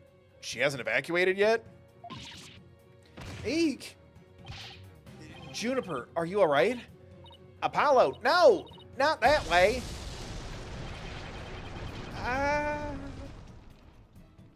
I'd be so freaked out if I didn't know that he's just going to have more bandages and a cape. I do kind of wish this was a little more linear. Is that it? End of case 4? Go home? We win? Wait, was that really the end of case 4? Okay.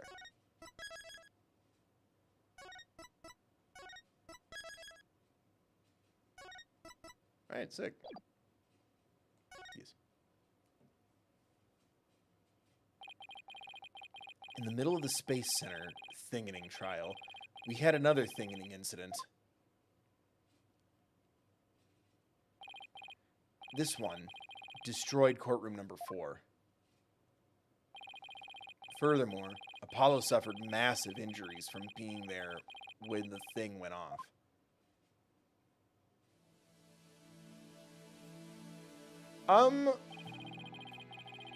Yeah, I was like, wait a minute. Unfortunately, Juniper Woods was fingered as the courtroom thinger. Thinger, I hardly.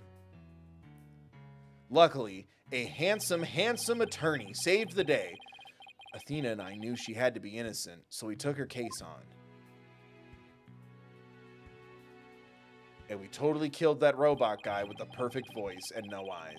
We managed to clear Miss Woods' name.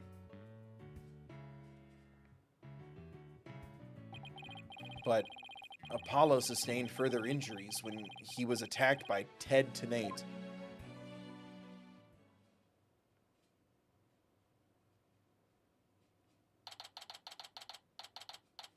Damn, are we ever allowed to have like a fun Christmas holiday special thing? December 19th, 321. Apollo's a tough guy, but this is taking its toll on him. Yeah, poor guy, being attacked by Tenate like that on top of all his other injuries. Apollo's resting at the nearby Hickfield Clinic. I've had some experience with that place myself. What an awful turn of events. I never thought we'd land in a hospital of all places. Trucy. Does she know yet? You miss him too, huh?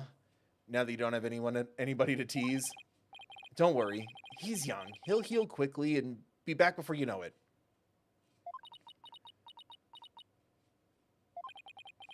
It's been a while since I last saw Trucy look so down.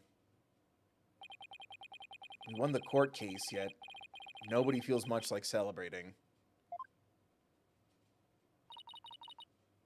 Sniffle. All right, enough of this, people. This is no time to be moping around. Now dry those eyes, both of you. You're the only one who's crying, Athena. Technicalities. Look, we have work to do. We have to take over. Take over what, exactly? The Wright Anything Agency. We're cutting Apollo out. This is succession now. Apollo Space Center case, of course. As no verdict's been reached, there's still a chance. I agree with Athena. I forgot they have the same voice. I agree with Athena. We should pick up Mr. Starbucks' defense. We have to avenge our fallen comrade. Right, Daddy? Apollo hasn't exactly fallen. He's still alive, you know. And we can't say the A-V-N-G-E-R word. Good. Now that's settled, let's get going. Come on, we gotta run. What, right now? Now? We better not be running the whole way. There she goes. I better go catch up. Can you take care of the office, Trucy?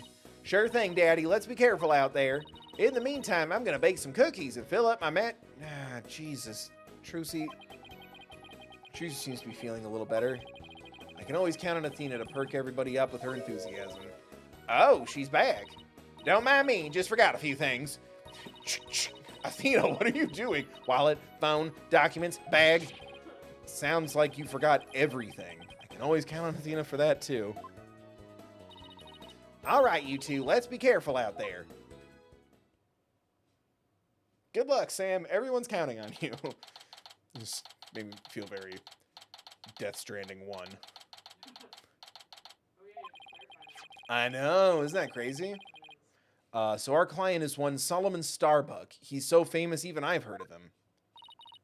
That's right. He's a super famous astronaut who works at the Cosmos Space Center. He was actually up in outer space 7 years ago, during the DL6 incident. You seem to know quite a bit about him. Now I'm all excited to meet the man.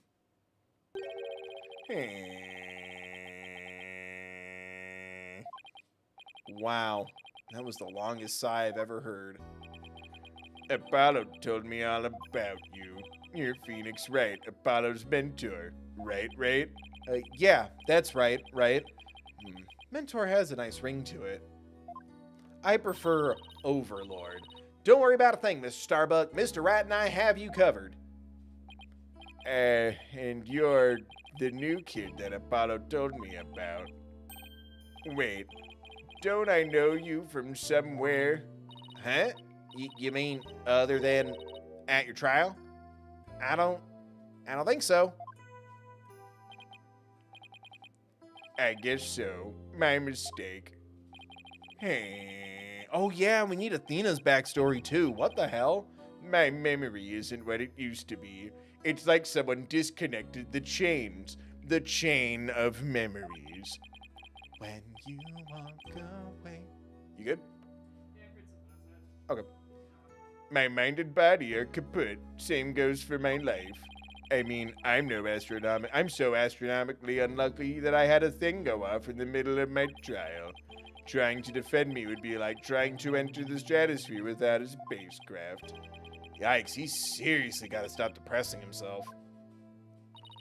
Cheer up, Mr. Starbuck. Besides, that thing you said about entering the stratosphere, that just means we'd shine like shooting stars, right? Like shooting stars, huh? You know, you're right. Why didn't I think of that? After all, that's what we are all put on this earth to do, right? To shine like stars. Guess I shouldn't mention the fact that shooting stars burn out in a flash and are dead by the time we see them. Ah, yeah, here we go. 3, 2, 1, to the stratosphere and beyond. Yeah, I feel alive now. You can go ahead and ask me anything you want. AMA chat, poggers, no limit, bet no cap. Is that really all it takes? So what's up with the case? So you have no memory at all of the incident? I'm so ashamed. My memory of the time is as black and clouded as a dark nebula. Still, it's strange you don't remember a thing. Are you sure you didn't take one of those anti-anxiety pills like they said at the trial?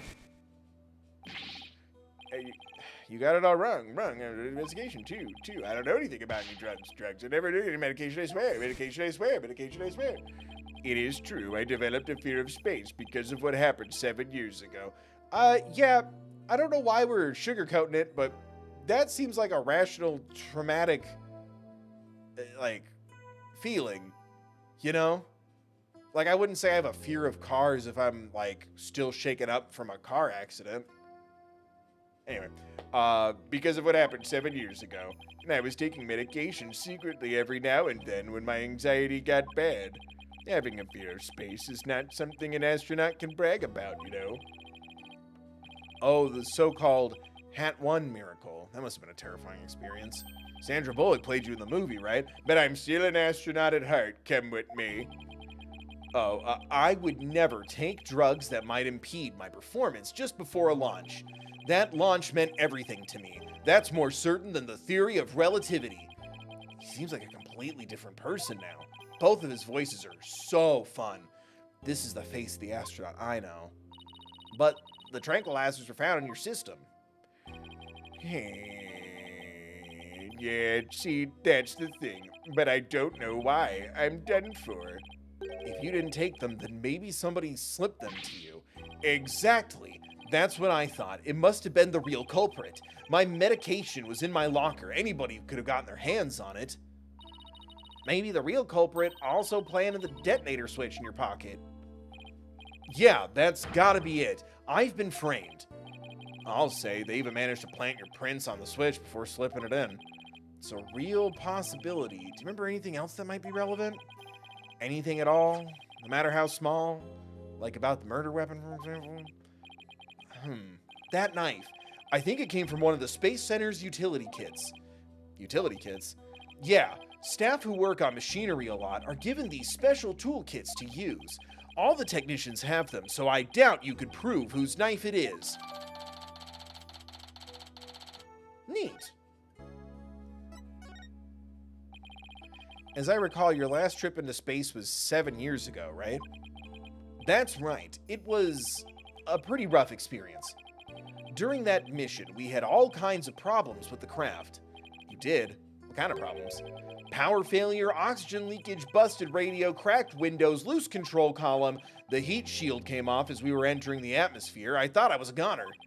But I managed to make it somehow with the popsicles and ice packs from the freezer. No wonder they dubbed it the Hat One Miracle. It's a miracle you made it back. Space is a boundless place. That's why it continues to capture people's imaginations. But the vastness of space shows us how insignificant we are in the scheme of things. The darkness just goes on, forever and ever and ever and ever, without end. That's not true. The space may be weak, and sometimes it may even give in. But deep down, I know there's a light that never goes out. There was nobody else there. Nobody was gonna come save me. I was all alone. All alone, with nothing to listen to but the sound of my own breathing and heartbeat. I kept scrambling to make repairs, but I couldn't keep my hands from shaking, my knees from weaking, my mom from spaghettiing. An experience like that would make anybody afraid to go up into space. Tell me about space. With the experience you had, weren't you dreading this mission? What? No way, of course not. Even now, I want to go into space so bad I can barely stand it. I want to shake off the Earth's gravity at escape velocity and spin around weightless. I had a dirty joke, but we haven't raised enough money for that. But you have to admit, it was pretty harrowing. Weren't you even a tiny bit afraid? I was afraid. Of course I was, still am. But space is man's final frontier, an unknown world. The cosmic truth is out there waiting for us somewhere. Cosmic truth, huh? I guess there are people looking for the truth in every walk of life. No matter how afraid I am, I'm sure I can manage. If I give in to my fear, I'll never find the truth. As long as I don't give up, I can keep up the fight. One thing's for sure, Mr. Starbuck's passion for space is undeniably the real deal. Tell me about the dead guy. The victim, Clay Tarrant. He was kind of like your protege, wasn't he? Well, it wasn't a big exaggerated deal like Master and Apprentice or anything like that, but Clay did think of me as his mentor. The mentor and protege. What a combination they must have been. With his encouragement, I knew I could get over my fear and go back into space, but now... Clay must have been very encouraging, huh? Yeah, it's funny, really. Whenever I'd hear him shout, "You're fine!" I always got the feeling everything really was going to be fine. You're fine. Apollo says I'm fine, and you're fine all the time, too. I always feel encouraged, too, whenever I hear him shout it. Yeah, Clay and Apollo were best buds. They used to come visit the Space Center a whole lot ever since they were high school kids. One day, out of the blue, Clay even told me he wanted to be my protege. Those two hung around the Space Center so much they were like a part of the staff. We even accidentally paid them a couple of times. One time during zero-G training, I started to panic a little bit. Ooh, excuse me. That's really sweet. And the two of them took turns shouting, "You're fine," over the radio. It was a simple thing, but it was exactly what I needed to hear. So I'm fine and you're fine were like Apollo and Clay's secret phrases, huh? Maybe I'm fine will be our always. Is that too big of a throwback for kids? It's all about the Hunger Games again now. I wish I could ask Apollo more about Clay and their relationship now. Speaking of Clay, how do you suppose he climbed down the ladder with you over his shoulder? Sorry, but I can't even begin to imagine. But he actually did climb down that ladder, so a way has to exist. From the freedom of space to the walls of a cell. But that prosecutor said the dark night sky isn't half bad through barred windows. You're fine, Solomon Soul Starbuck is fine. Everything's gonna be alright. Huh? And Athena Sachs is fine. Come on, Mr. Wright, you too. Do I really have to? Phoenix Wright is fine. I can't hear you. Phoenix Wright is fine.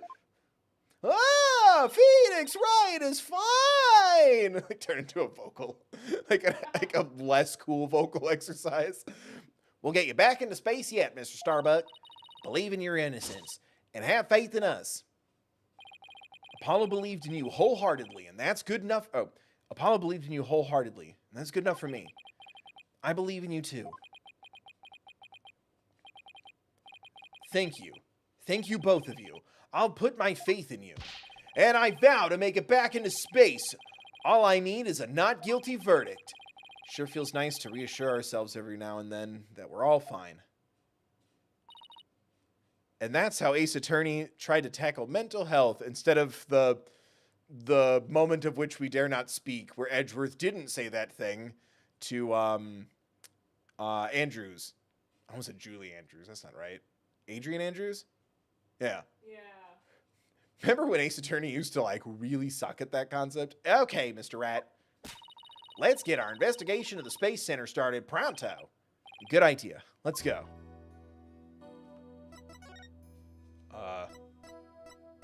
The entrance to what? Yeah. You say yeah? Yeah. We're going, what entrance? Yeah. Yeah. The ya entrance. Yes. Wow. I was wondering what kind of place this Space Center would be.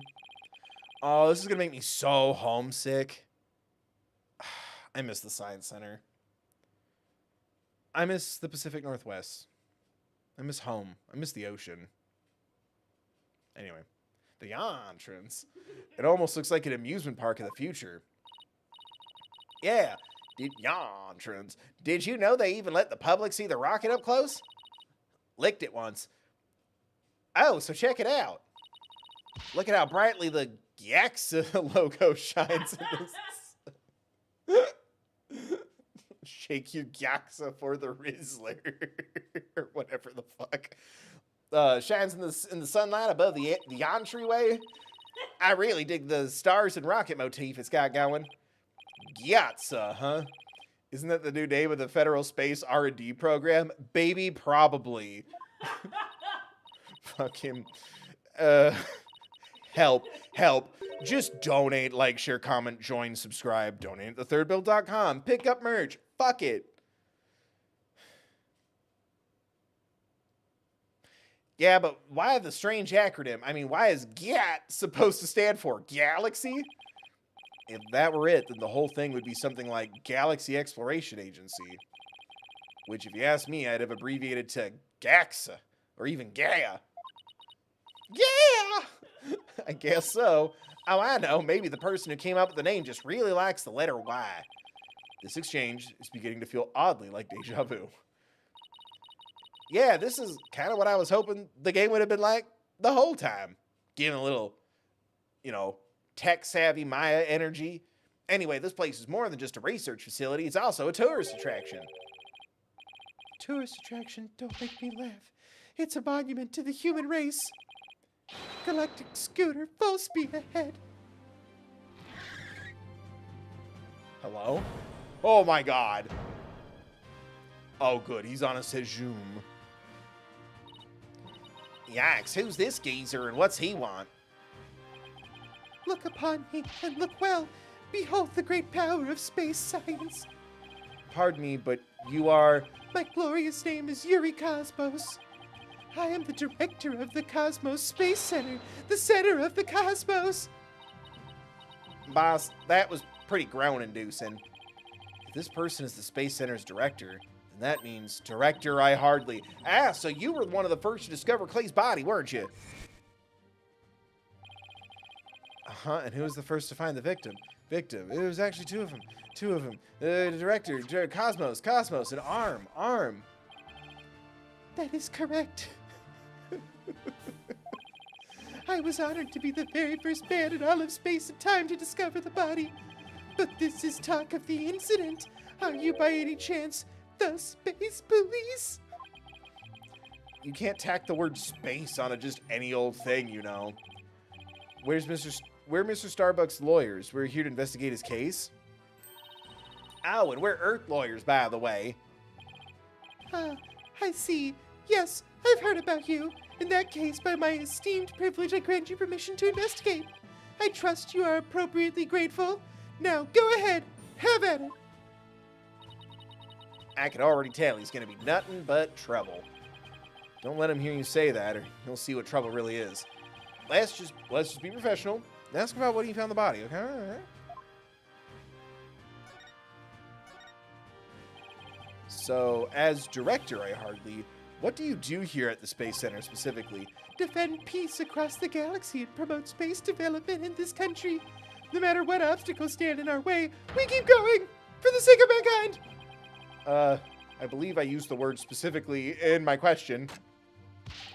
I thought he was pulling out a weapon. Attention all personnel, to your break stations. Prepare for break! Oh, I get it. You just wander around and tell people what to do in a self-important manner. That is exactly right, because I am an important man. My manner is important. Manner, I heard it. Mr. Wright, this man doesn't get sarcasm. Well, there's bound to be some people like that here in the boundlessness of space. What's that? You want to know what it is that makes me important specifically? Very well. I will tell you. I was the central figure of the Hat One project. You may proceed to be appropriately impressed. Go ahead. Have at it. I might be more impressed if I knew what he did for it specifically. About the thinganing. Could you tell us what you know about the incidents from the other day? I refuse. What? Explaining is a job for common folk, not the director of the center of the cosmos. Away! Oh, he dramatically just turned his Segway around. My testimony, which will go down in space history, will be heard in the courtroom. What? So does that mean you'll be taking the stand tomorrow? That is correct. I will be the most glorious witness in the history of mankind. I'm not sure if he really understands what being a witness is all about. It looks like Director Cosmos is the type that only talks about what he wants to talk about. Then let's at least try to ask him about the things he might be willing to open up about. Tell me about your hat. The Hat One was a rocket that was launched into space 7 years ago, correct? And despite numerous problems, it somehow made its way back home. I suppose it is part of my job to educate ignorant young folk like you. Very well. I will impart to you the complete story of the Hat One project. Oh, thank you very much. Hat One's noble mission was to collect samples from an asteroid, and Mr. Starbuck was the pilot for that flight. Eventually, the Hat One reached its planned orbit. From where it launched the Hope probe, towards the asteroid belt. What? From there, the Hope probe began its long, lonely journey into the far reaches of space. Then, after a terrifying struggle, the Hat One returned safely to Earth. The struggle was when the incident known as the Hat One miracle, the struggle was when the incident known as the Hat One miracle occurred, right? Correct. And it truly was a miracle. Of course, they just had to turn the ordeal into a movie. As for the Hope probe, it did eventually arrive safely at its destination. It obtained a few samples from the asteroid and returned to Earth but a few days ago. So what kind of samples are they? What's in them? Space stuff. The samples are scheduled for Edelweiss in the near future. We haven't had time since they just came back the day before Taryn's murder. Regrettably, we've had no time to inspect the samples due to everything that has occurred. But this puts our space development program ahead of other countries by several years. And it's quite impressive. I guess this guy isn't just a loudmouth braggart after all. In the golden age of space development. Okay, it's the dark age of the law, but the golden age of space? Our predecessors were successful in bringing a moon rock back. That is the greatest achievement in the history of this space center. The public fell in love with space and all of its glorious potential. A moon rock, huh? I remember that being big. And then it turned a guy into a werewolf for a while.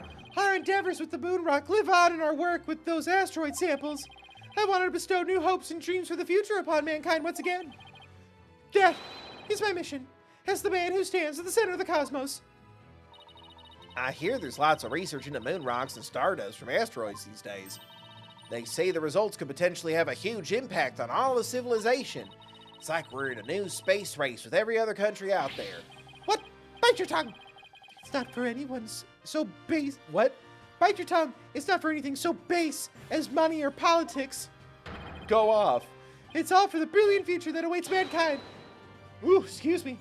And all for my illustrious mission. Ooh, excuse me again.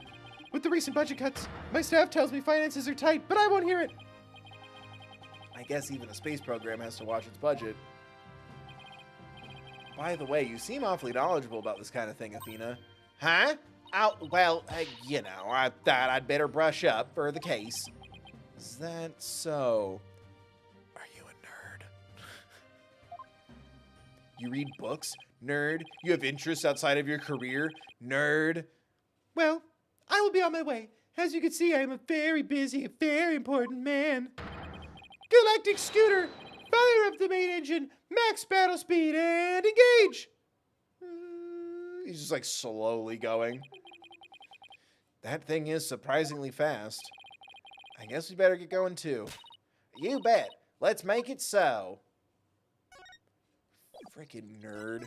And your nerd lines about space. Ooh, a seahorsey. In space. So this is where Mr. Terran was murdered. Yeah, this is the lounge. Let's see that diagram the police made again. Right now, we're in the main building here on the right side on the 3rd floor. Clay and Mr. Starbuck fled here from Launchpad 1 after the thing. You there! No admittance without express permission! We're Mr. Starbuck's lawyers. We've come to investigate. Sorry, nobody gets in without permission, not even the police superintendent. Can't have Detective Fulbright getting mad at me. So Detective Fulbright is here, huh? Yeah, he's in the Launchpad 1 corridor. Go get clearance from him and then we'll talk. Leave it to me. I'm great at getting intel at Detective Fulbright. More like Detective Not Bright. More like Detective Full Idiot. Let's see, what trick should I use on him today? I don't know if I should be grateful or afraid. So, to get to the Launchpad 1 corridor, we have to go through that door with the blue rocket on it, I think. Wait, that door. It looks awfully familiar. I saw it in my dream. Good eye there, boss. This is the door Clay and Mr. Starbuck used during their escape from the launch pad. From the launch pad. Ah, that explains it. The fingerprint system has been deactivated, so I think we can just pass through. Now, come on. Let's go. Yeah. Right, keep going. Don't look at anything. Yeah. Don't look at the crime scene. Avert your gaze. Proceed corridor. So this is it, huh? Look at the little guy with his little vacuum. This is the corridor the two of them used in their escape. Yep, this is the only thing connecting Launchpad 1 with the main building. I see police tape down at the other end. And a vacuuming robot that probably has the real murder weapon in its little Roomba bag. I see police tape down at the other end. I guess we won't be looking at the launch pad. After the thing, this whole corridor must have been filled with smoke. And the launch pad itself was probably a sea of flames. Must have been pretty scary for them. Now, where could Detective Fulbright be? I got him over there.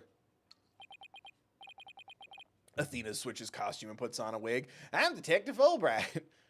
What should I do? Which path is the path of justice? He seems to be lost. That's funny. This corridor is just a straight shot. And then a gay shot. Huh? Oh, it's you lawyer people. Welcome to the Space Center. Enjoying a relaxing day off, are you? Here for a little Rocket sightseeing? We're here to investigate the scene. Same as you. Do you have any info to share? Boss, if he acts at all reluctant to give us information, we hit him with the whatever shall we do act. I'm sure he'll fall for it. Got it? Are we trying to catch the unruly family dog here or something? Info on the Kase, huh? All right, I'll gladly share a sum with you. Huh? Yeah, is he being, like, paid off? Is he Shelly the killer? Huh? What just happened? Detectives and lawyers seeking truth and justice side by side, I like it. Just take whatever you want from me, you info bandits.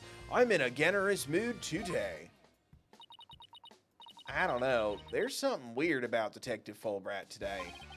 Well, we need information, so let's run with it. If you say so. Why is he being weird? Detective Fulbright, could you give us permission to investigate the crime scene? There's an officer on guard. We can't get in, or whatever shall we do? That's an easy one. I'll let them know over there to let you in. Investigate to your heart's continent. Take a week if you need it, a month even, a fortnight. Shall I have some snacks delivered? One of my men gives a mean neck rub. All right, HR is suddenly here. No, that's okay. The thing, definitely not the Fulbright I know. Detective Fulbright is acting sickeningly sweet. When did, would that be the DLC case where we get our groove back? He ran into Detective Fulbright. That's so bizarre that that's not the game proper. But who knows? Detective Fulbright's acting sickeningly sweet. It's kind of gross, actually. Do you think he hit his head or something? Who knows? Whatever the case, it's making our lives way easier. You were here at the Space Center at the time of the incident, weren't you, Detective? I'm about to put my money on it. I'm about to place the bet, no cap. That's right. I was here on secretary assignment. The police are required to secure rocket launches now? I didn't know that. Yeah, well, you could know us to survey and protect. Ha ha ha ha ha. The explosions occurred while I was here on duty, so I started leading the evacuation. He's leaving out a lot of details, but okay. Could you tell us more about what happened? Of course, a thing went off on the second floor of the main building. Right after that, the one over in Launch Pad 1 also blew sky high. Boo, that movie? Weird reference, my guy. Sus. So I immediately instructed the visitors and the employees to evacuate to the shelter. Shelter? That's right. There's an evacuation shelter in the basement of the Space Center. Beep.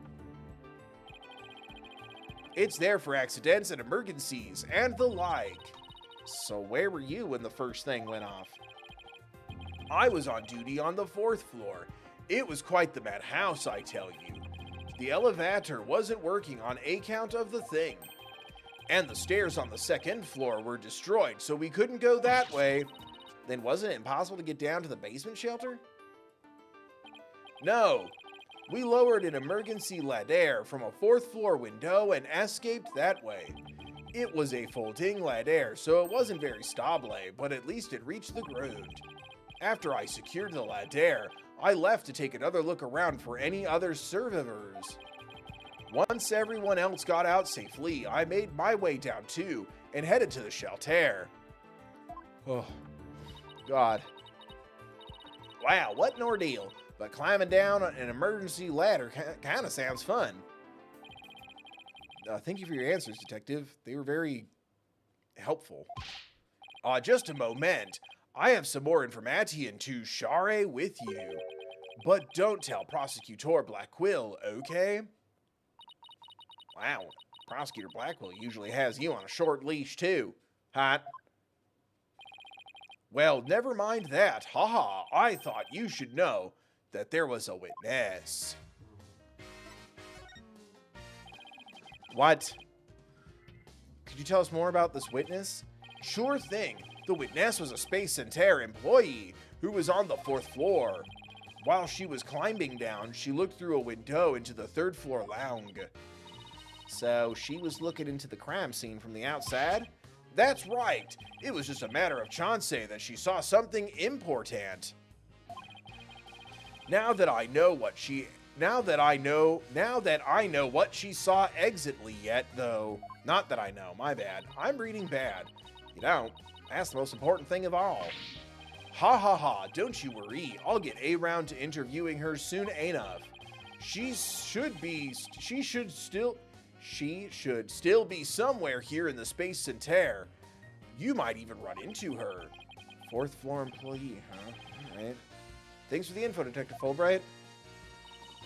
Gee, you sure are being cooperative, Detective. A little too cooperative, even. Yes. Well, actually, something you can't talk about?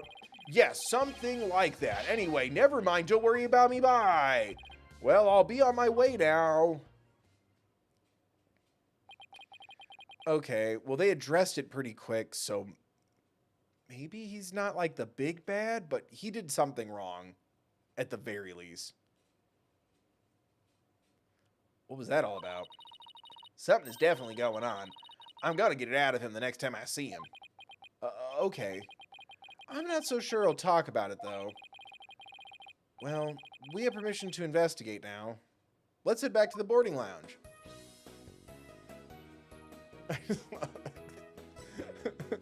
Music does not fit the vibe. Just the, like, yeah, just the language. No, hey.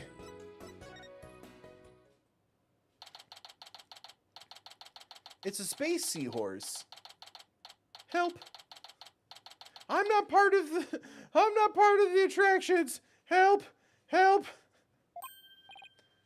You too, Detective Fulbright has granted you permission to investigate. He also said I should bring you some snacks or give you a neck rub if you'd like. That's all right, but thank you for the offer. Well, time to contact HR. Time to roll up our sleeves and start investigating. Let's see. Where's that diagram again? So this lounge is on the 3rd floor of the main building. And according to Apollo, this is where he believes a third party killed his friend. Well, let's stop the recap and start looking for traces of this third person then. Read my mind, Athena. We'll make that our first priority. There's just one problem, though. This room is bad. It's just so big. Don't worry. We can use this to help us. A Space Center pamphlet for tourists? Yep, picked it up at the entrance. The map inside should come in handy. Let's see. Yep, here it is. A map of the lounge. This is the door we went through to talk to Detective Fulbright. Oh yeah, that's the door with the fingerprint recognition lock. Well, I guess this map will make things a little easier. Will it? Yeah, no more excuses. Let's track down the third person. Wait, there's just one more thing. What's that strange creature? Thank you, King. What's that strange creature moving around outside the window? Oh, boss, it's just a holographic image. Oh, yeah, sorry I didn't think that right away. Oh, I knew that. That's relief. These will be formative memories. There should be a button somewhere in this room to turn the image on and off. That's what it says in the pamphlet anyway. The only reason you're so eager to start is so that you can push that button, isn't it? And what's wrong with that? Let's just look for the button while we're looking for clues. All right, fine. Let's get investigating. Oh, Jesus, that's right. Everything's in 3D now. Goddamn kids. So this is where they discovered Clay. Yeah, he was already dead when they found him. Let's take a look at the photo. Whew. So he was stretched out like this and... Huh? What's that thing that looks like a thermos?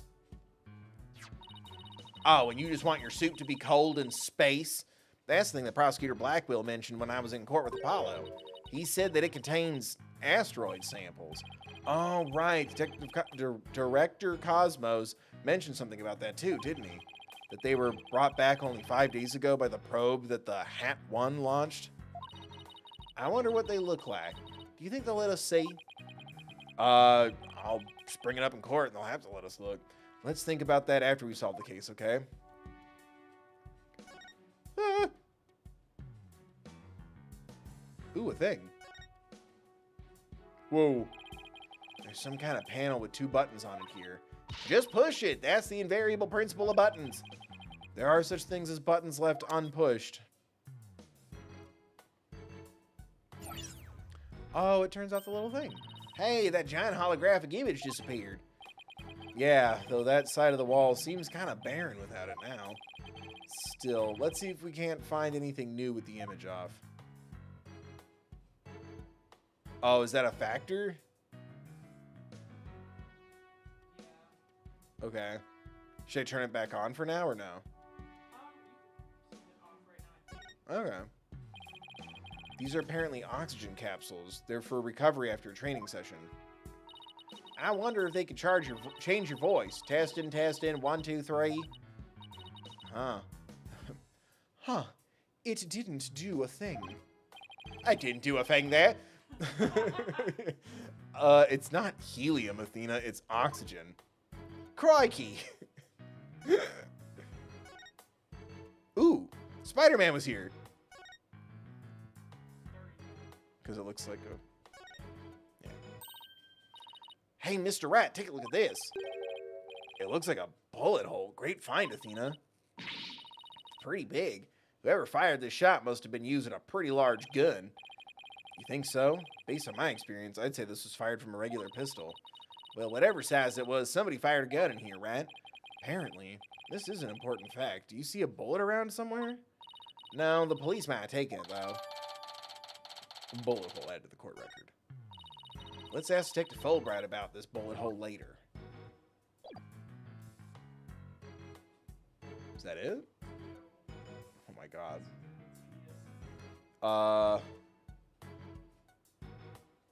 Okay, give me the scanner? Yeah.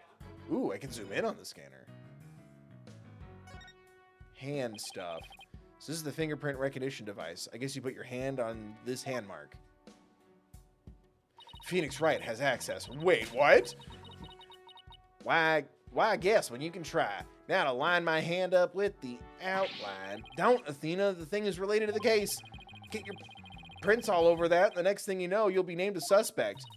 Don't get mired, Athena. Well, how can you be so cruel to a girl like me? Sniffle sob. I'm not buying those tears, Missy. Okay, what should I be clicking on? Let's see. Giant spinning thingy. Really? Okay. No matter how I look at it, all I can think of is torture device. All I think of is his red room. Or his, what was it? His playroom? Thank you. But I guess it's a training device for getting used to zero gravity. Uh-oh. Athena has an odd glint in her eye. Is she thinking about trying that thing out? I should try to stop her, but I'm afraid she'll just outmuscle me. Hey, Mr. Rat, look at that up there. Oh, shit. Some kind of fragment? It's stuck in tight. Oh, so that's what the glint was all about. That color looks familiar. I think it's part of an oxygen tank. I think you're right, but if that's here, it means Clay's tank ruptured after they arrived at the boarding lounge. So Prosecutor Blackwell's theory that Mr. Starbuck, I almost said Stark, Mr. Starbuck dropped Clay down the ladder must be wrong. This proves that both the astronauts were alive when they reached the boarding lounge. So Apollo was right. The scene of the murder wasn't the launch pad. Hey, way to go, Apollo. The sex swing? Yeah. Whee! Oh, you could zoom in on it too. I wish there was a way to see that. Ooh, a footprint. Neil Armstrong, you're coming with me. Here's another amazing piece of equipment. Walk on the surface of the moon, it says. Oh. Oh boy, I want to try it. Gravity is weak on the moon, so I bet I could do mid-air somersaults. We're still on Earth, remember? Besides, it's connected to the ceiling. Well, at least I could jump really high. There's a sign on the wall that very clearly says, don't jump too high. Then, what good is this thing? I didn't say in the beginning, Didn't I say in the beginning, walk on the surface of the moon? Oh, I thought that was going to be, like, evidence. So, no?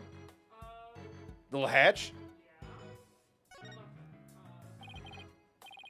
What's this, a trapdoor? It's a trash chute. The cleaning robots throw the garbage out from here. The robots do the cleaning? What a futuristic world we live in. Little Roomba just... I just hope they don't revolt like they do in science fiction movies. Friendly reminder to like, share, comment, donate, hit the join button, subscribe, ring the bell, check the settings, set them to all. No way. All the robots here are very nice. I love them dearly. I, for one, welcome our robot overlords. Actually, wasn't there one in the Launchpad 1 corridor? We can go say hi to it if you want. Okay, so what am I supposed to be? The sussy vents? Yeah. Something shiny. Hey, I see something shiny down there.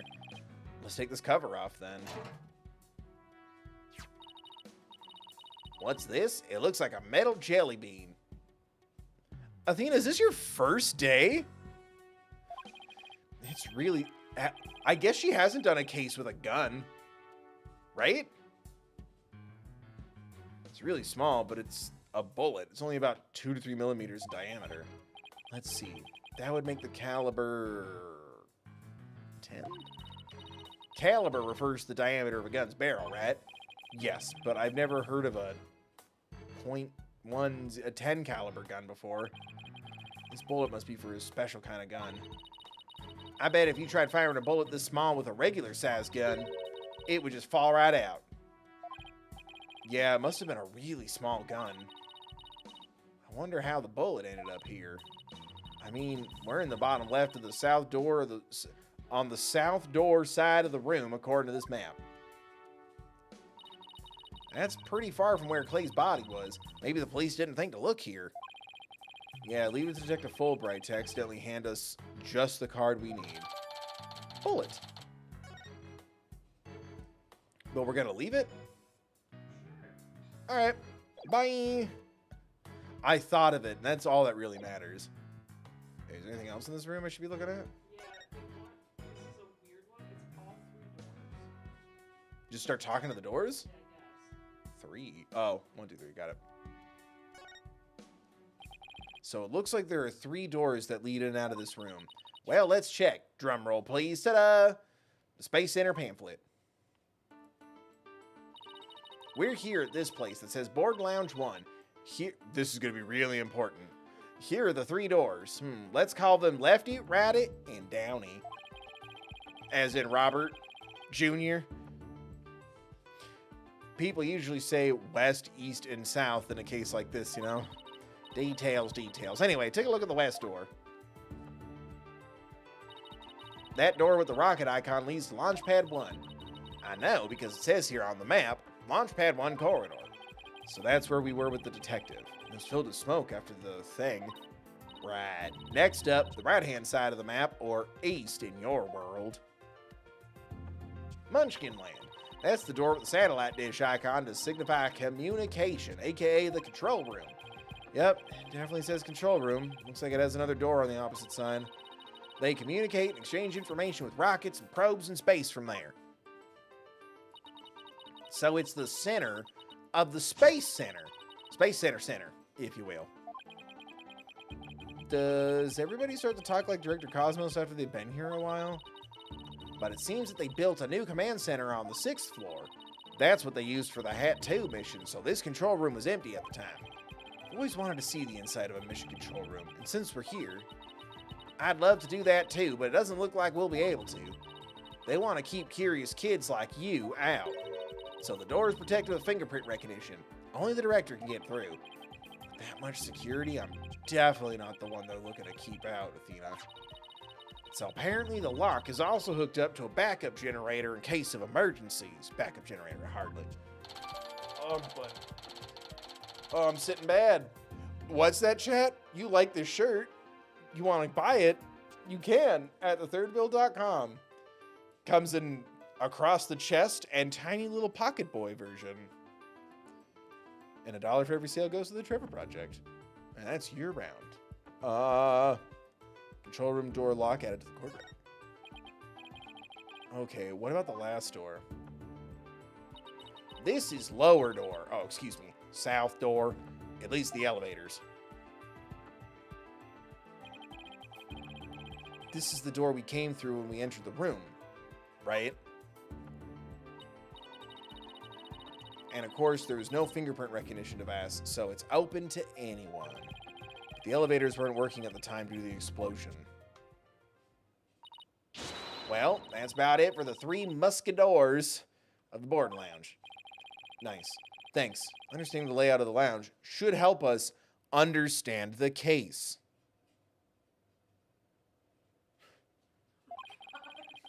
What? That's why I thought we better have a good grasp of where all the doors go. All right. So, do I leave now? Which machine? By the blue door? Christ. Oh, the little knob. Like the only thing I didn't click over here. I wonder what this big knob is for. Looks like the knob on a stove. Well, it's the same shape, but I think that's where the similarities end. I mean, it's behind a glass pane. What kind of stove would require knob security like this? Well, the knob is straight up and down, so if it was for a stove, the burner would be off. Right. If it was for a stove. Still, I wonder what it's really for. Something turned on by a knob that's not a stove. Oh, how about a rocket engine? If you had to start the engine here, the rocket would take off before you could get in. Then I guess all we can say for now is that it's a mystery knob. Did I really have to click on that? And then the last thing, which is kind of silly, is the window with everything blacked out outside of the hole. Oh, just click it on the window? With the holographic image off, the screen is completely black, which for some reason makes me think of losing an argument to Prosecutor Blackwell in court. But at least it's got my brain revved up. I come up with my best ideas at times like these. Nothing happened. Why did you make me click on that? It says that you have to... Oh, a mirror. How thoughtful then to put one here. Thoughtful? So the ladies can fix their makeup. One's appearance is just as important in space as it is on Earth, you know. You never know when you're going to run into some other life form after all. I doubt anybody who thinks like that would ever become an astronaut in the first place. I regret clicking on that. Is that it? Okay.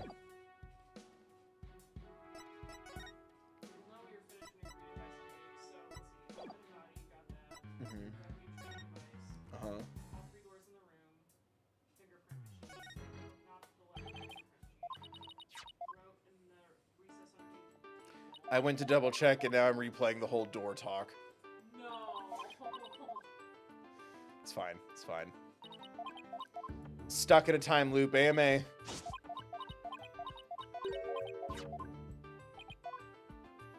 Maybe I wouldn't make these kind of mistakes. Everyone learns your confidence, subscribe or comment. Protect me from myself by donating. It's still, I guess that's to zoom it in. You might have to do the launchpad thing again. Actually, the launchpad's already in for price. Okay. Let's see. This door is... Oh, where's that pamphlet? Here we are. It's the door to the corridor that leads to Launchpad 1. We went through it earlier when we went to talk to Detective Hobart. So I guess the security lock must be disengaged now, right? They see the corridor was filled with smoke at the time of the thing. This thing beside the door. This must be the fingerprint recognition device. Which reminds me, I think Prosecutor Blackwell talked about it at the trial. The notion of a third party in Launchpad 1 is utterly absurd. Just to enter the area from the lounge, one must pass through a door guarded by a fingerprint recognition device. It'll allow me to state up front that there are precious few with clearance to do so. Then does this mean that the fingers prints were verified by the system? But the number of authorized personnel was supposed to be really small. Oh, F in the chat for Emma Sky. Voila, fingerprint powder. Brought it just in case something like this came up. I found it at the office. Oh, he kept it. Phoenix kept it. That's canon. Phoenix and Apollo both have their Dustin Prince kits from Emma. I found it at the office. I've been just itching for a chance to use it. Wow, way to think ahead. Now let's just dust the fingerprint recognition device and see what we can find. You got it. Now to sprinkle some... Oh, I don't even get to cover my screen in cocaine. Boo. Remember when Ace Attorney used to be about arts and crafts and having fun? Let's see what we have here. Oh, we got something. Oh, it's only a single set of prints. Isn't that a good thing? Sure wish we could find out whose prints these are. Oh well, never worked with fingerprints a day in my life. Throws it in the garbage. Although I doubt we'll be so lucky as to get the culprit's prints on the first try. Well, I'm willing to bet that Detective Fulbright has some fingerprint data. Right. And there's the security footage of the store, too. Yeah, here it is. It came up in court the other day. Wow. I appreciate the by-lighting. I wish we could see the part of the footage just after this bit. Oh, because that would be right before the murder, wouldn't it? Let's ask the detective. With the mood he's in, he'll probably show it to us right away. Yeah, he's in almost too good of a mood today. Let's go see if we can find him again once we're done with this room. I think we're done with this room. Oh my god. Welcome to the Space Center, guests. Welcome. Yikes, what in the world? My name is Ponko. P-O-N-C-O. Ponko! Ponko. Are you sightseeing? Are you lost? Are you looking around? Choose one. I will guide you. Para Español. Prima nueve. It's a robot? I am not a robot. I am Ponko. Psychological observation and... See you next Tuesday. Navigation companion. Ponko. Ponko. Well, I'm glad we got that cleared up. Oh, Ponko, I missed you. Huh? Do you know this thing, Athena? Oh, she showed us around last time when I came here with Apollo. Oh, you're such a good girl, Ponko. That's a good girl. Oh, thank you. Thank you. I'm so happy. So very happy. I wish I could do one of those. Wow, thank you. I am so very happy. But I don't think I can. Wow, a guide robot. That's pretty cool. My name is Phoenix Wright. Nice to meet you. I don't know you. I don't know you. Huh? That kind of hurt. Oh, she has to register people she meets for the first time. Please register in Ponko. Certainly. Commencing guest registration. Do you want to continue as guest? Please identify which of these images are not a traffic light. Please tell me your name. A nickname is fine too. Call me Nick. Oh, his name is Phoenix. Bit overly familiar, but I'll allow it. Phoenix. Phoenix. Let me get good. Please let me get a good look at your face. Scanning your face. I am scanning your face. Face has been scanned. Oh, sure. Registering. Facial recognition sequence complete. Haha, you've been updated to a registry that we sell to third parties. We are now officially friends. Nice to meet you, Phoenix. Huh. This robot's pretty cute. You made a friend, boss. Isn't it great? Phoenix. Athena. Allow me to guide you. Right this way. Oh, goody. Let's go, boss. Go where? Go where? Help. December 19th. Whoa. Little alien. The astronaut's got a gun. Oh, wow. What is this place? Is that rocket real? Wait a minute. I just lit a rocket. Welcome. Welcome. The Space Museum is open to the public every day of the year from 9 a.m. to 7 p.m. Learn about the history of our nation's space development and the Hat 1 project. The rocket is just a replica, but it's the same size as the real one. A space museum. Oh, here it is on the map. Okay, so it's on the exact opposite side of the main building from Launchpad 1. Space. Ask me anything, AMA anything, I will explain. This is quite the place. I can't believe we got to see a rocket this close up. This is a replica of the Hat 1 that was launched 7 years ago. It's exactly like the real Hat 1 inside and out. You know, in case someone wanted to stage a murder. Its little brother, the Hat 2, was supposed to launch the other day. I wonder if Ponko knows why the launch was canceled. Over there is an exhibit about the launch 7 years ago. Check it out, check it out. Spacesuits, photos, newspaper articles. I'd like to come here again on a day off. Yo, who slashed the coat? Hey, what's this a photo of?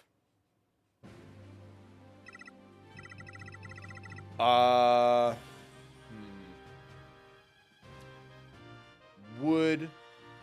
Pass. Wood. Robot. Phoenix. That's the staff of the Hat 1 project. Oh, there's Mr. Starbuck. He looks so young and so different. Ah, and that's... What is it, Athena? Is something wrong? Oh, nothing. I just thought Mr. Starbuck looked really young, too. That's all. Well, it was 7 years ago, after all. So the young guy standing next to Mr. Starbuck is Clay Taryn, a victim. So they were mentor and protege even way back then. And he's even got one of the staff jackets. He looks just like a regular staff member. No, Clay was still a student then. He just borrowed one of Solomon's old jackets. Oh, okay, that makes sense. Clay would have still been in high school 7 years ago. Hence why I said might. Everybody looks so happy. This Space Museum is great. What fantastic exhibits. This area used to be Launchpad 2. That's why the only entrance is on the 3rd floor.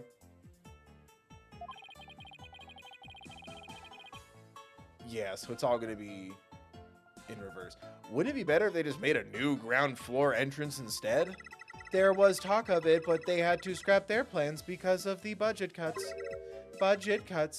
Budget cuts. We need more money. Money. Who would record that kind of information into a guide robot? Oh, excuse me. While it was in space, the Hat 1 launched a probe called Hope. The Hope probe collected some samples from an asteroid and returned 5 days ago. That's what Director Cosmos said too. He told us it came back the day before Clay was killed. And here it is, the Hope Space Probe, Space Hope Probe. I think I've seen that logo somewhere before. Let's see. Oh yeah, the capsule that the victim was carrying. I think it had the same logo. Yes, that is called branding. I think it can be seen in the photo attached to the autopsy report.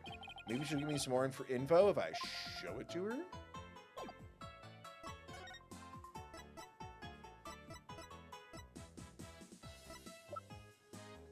Wait, oh, right. That's right. The autopsy report's a freaking photo. Right, the autopsy report? Yeah. Ponko, do you recognize this capsule here in the top right? Blood. Checking registered data. Da-ding. I know. It's the Hope capsule. It was carried inside the Hope probe. It contained the asteroid samples, right? Yes, it was designed to store the samples gathered by the Hope probe. It's been stored in the safe in Launch Pad 1 ever since it returned to Earth. It must not be removed, must not be removed, not removed, not removed, not removed. Don't worry, Ponko. The people in charge already know what happened. They do. I must ask them later. So the capsule is being kept in Launchpad 1, huh? Maybe Clay was trying to carry it to safety after the explosion? The Space Center staff must have been really excited to finally get the capsule back. But it's a pity this incident occurred before they got a chance to check the contents. Well, the police took it as evidence, so they'll have to wait a little longer. Okay.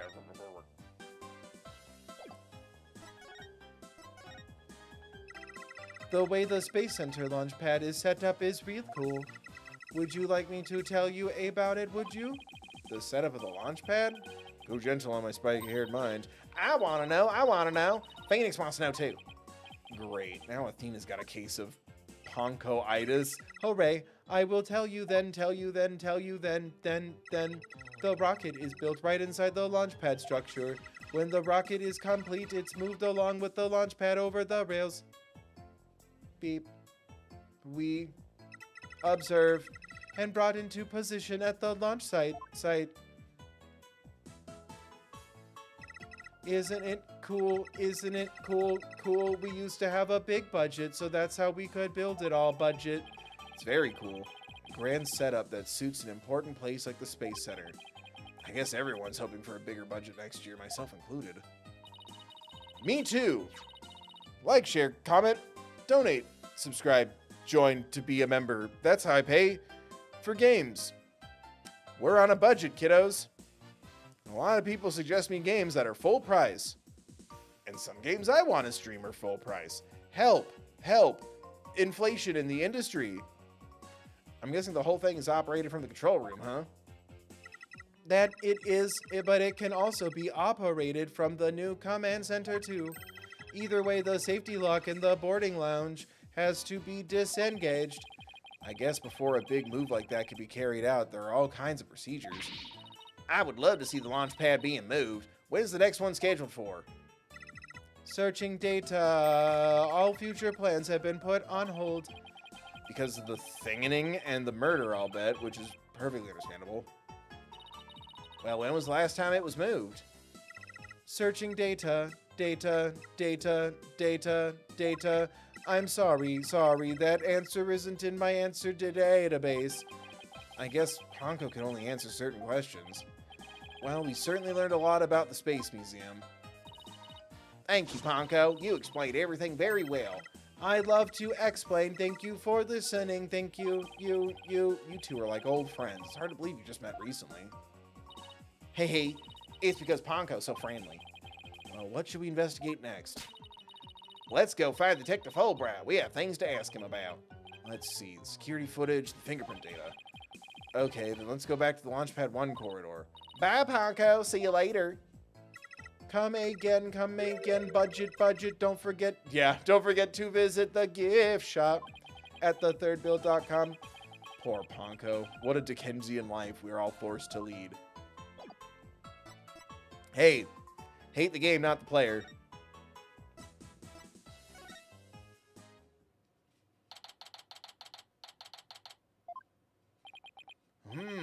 What should I do? Which path is the path of justice?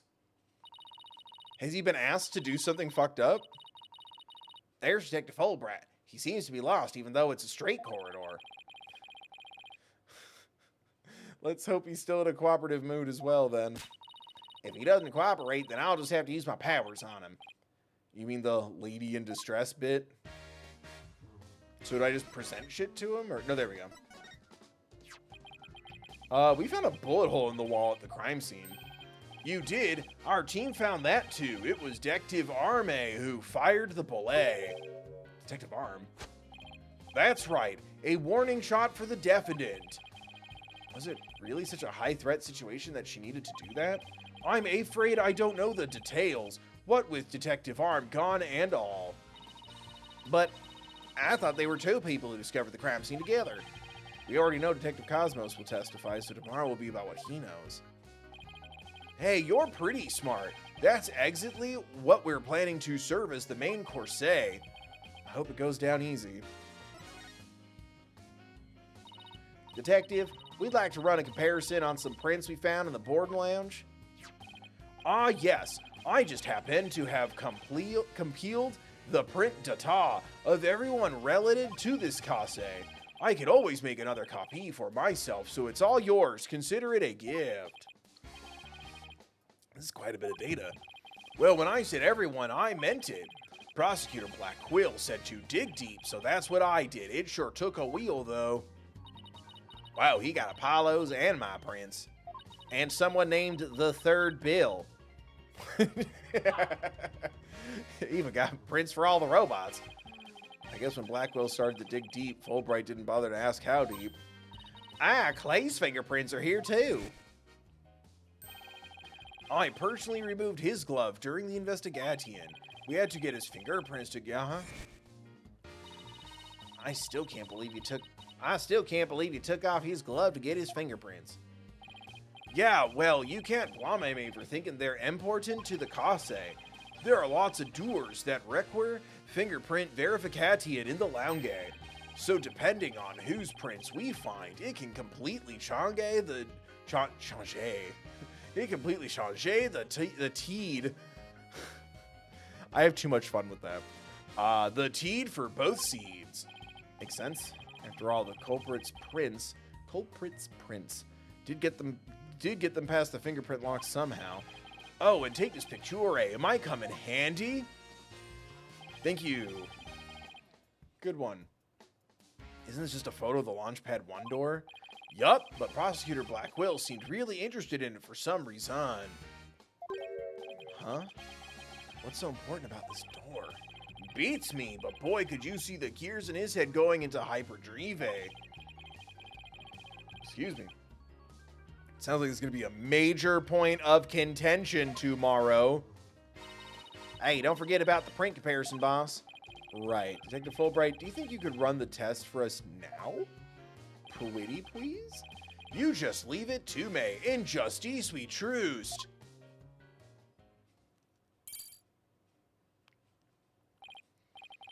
Okay, here we go. Well, it looks like it was Mr. Starbuck who opened that secretary door. He must have opened it when they went to go board the rocket. His heart must have been full of hopes and dreams for a space adventure right then.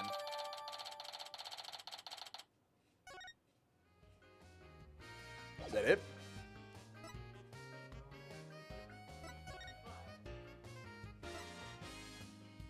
Oh, do we examine the robot? No.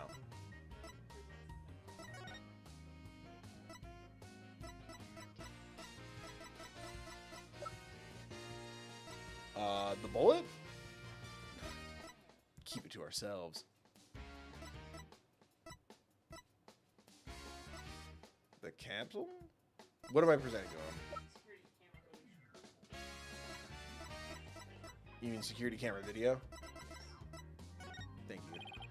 That's not a puzzle. That's just trial and error. Detective, about the security footage that was taken by the boarding lounge 1 camera. Oh, that footage? Do go ahead and ask me anything you'd like about it. Is there any way I could see a little more of the part? Oh, I thought we were being facetious about that.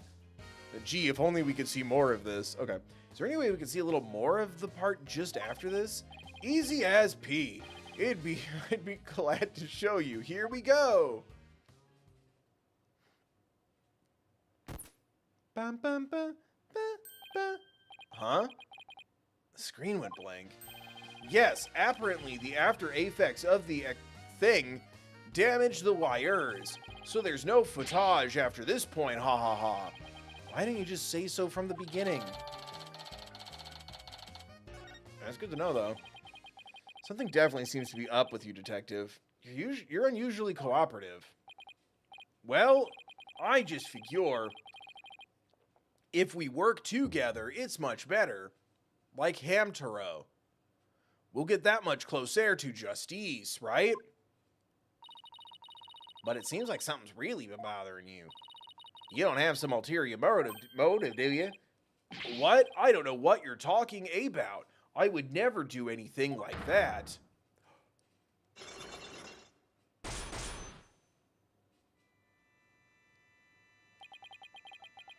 Let's fucking go.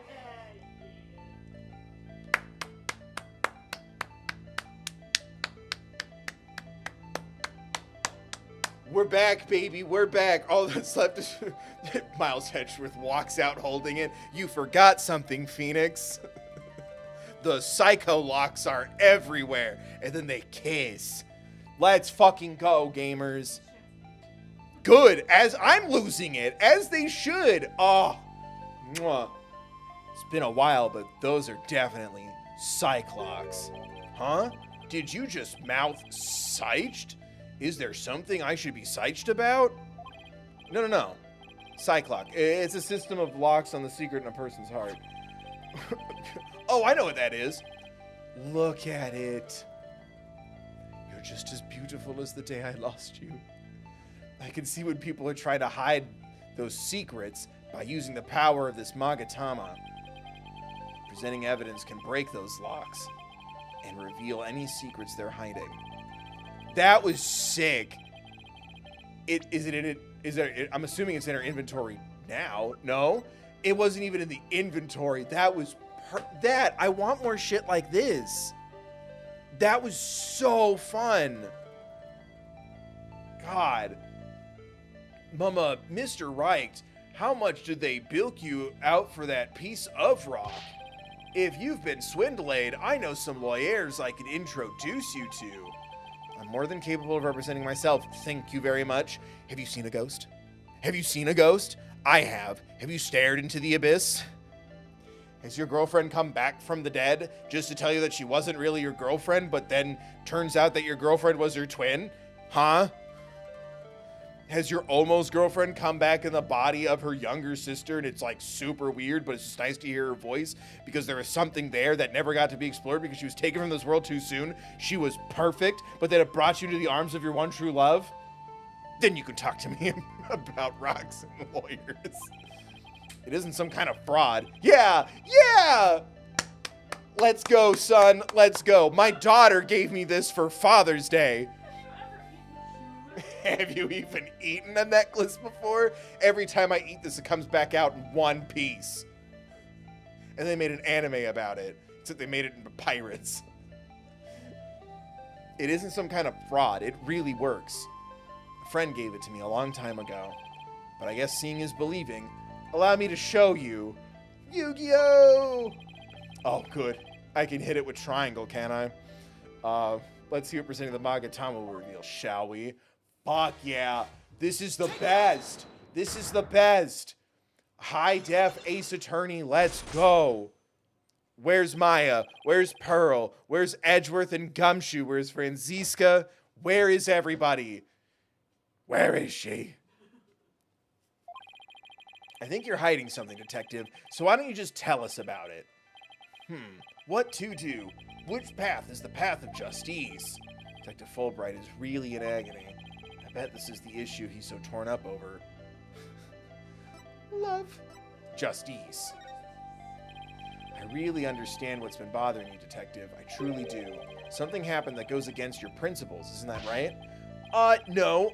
I don't know what you're talking about.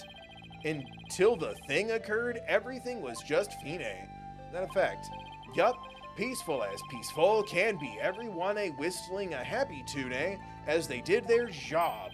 You never saw a more relaxed guard detail for a routine rocket launch. I don't think the guard detail was as relaxed as you claim, as long as this exists. A knife.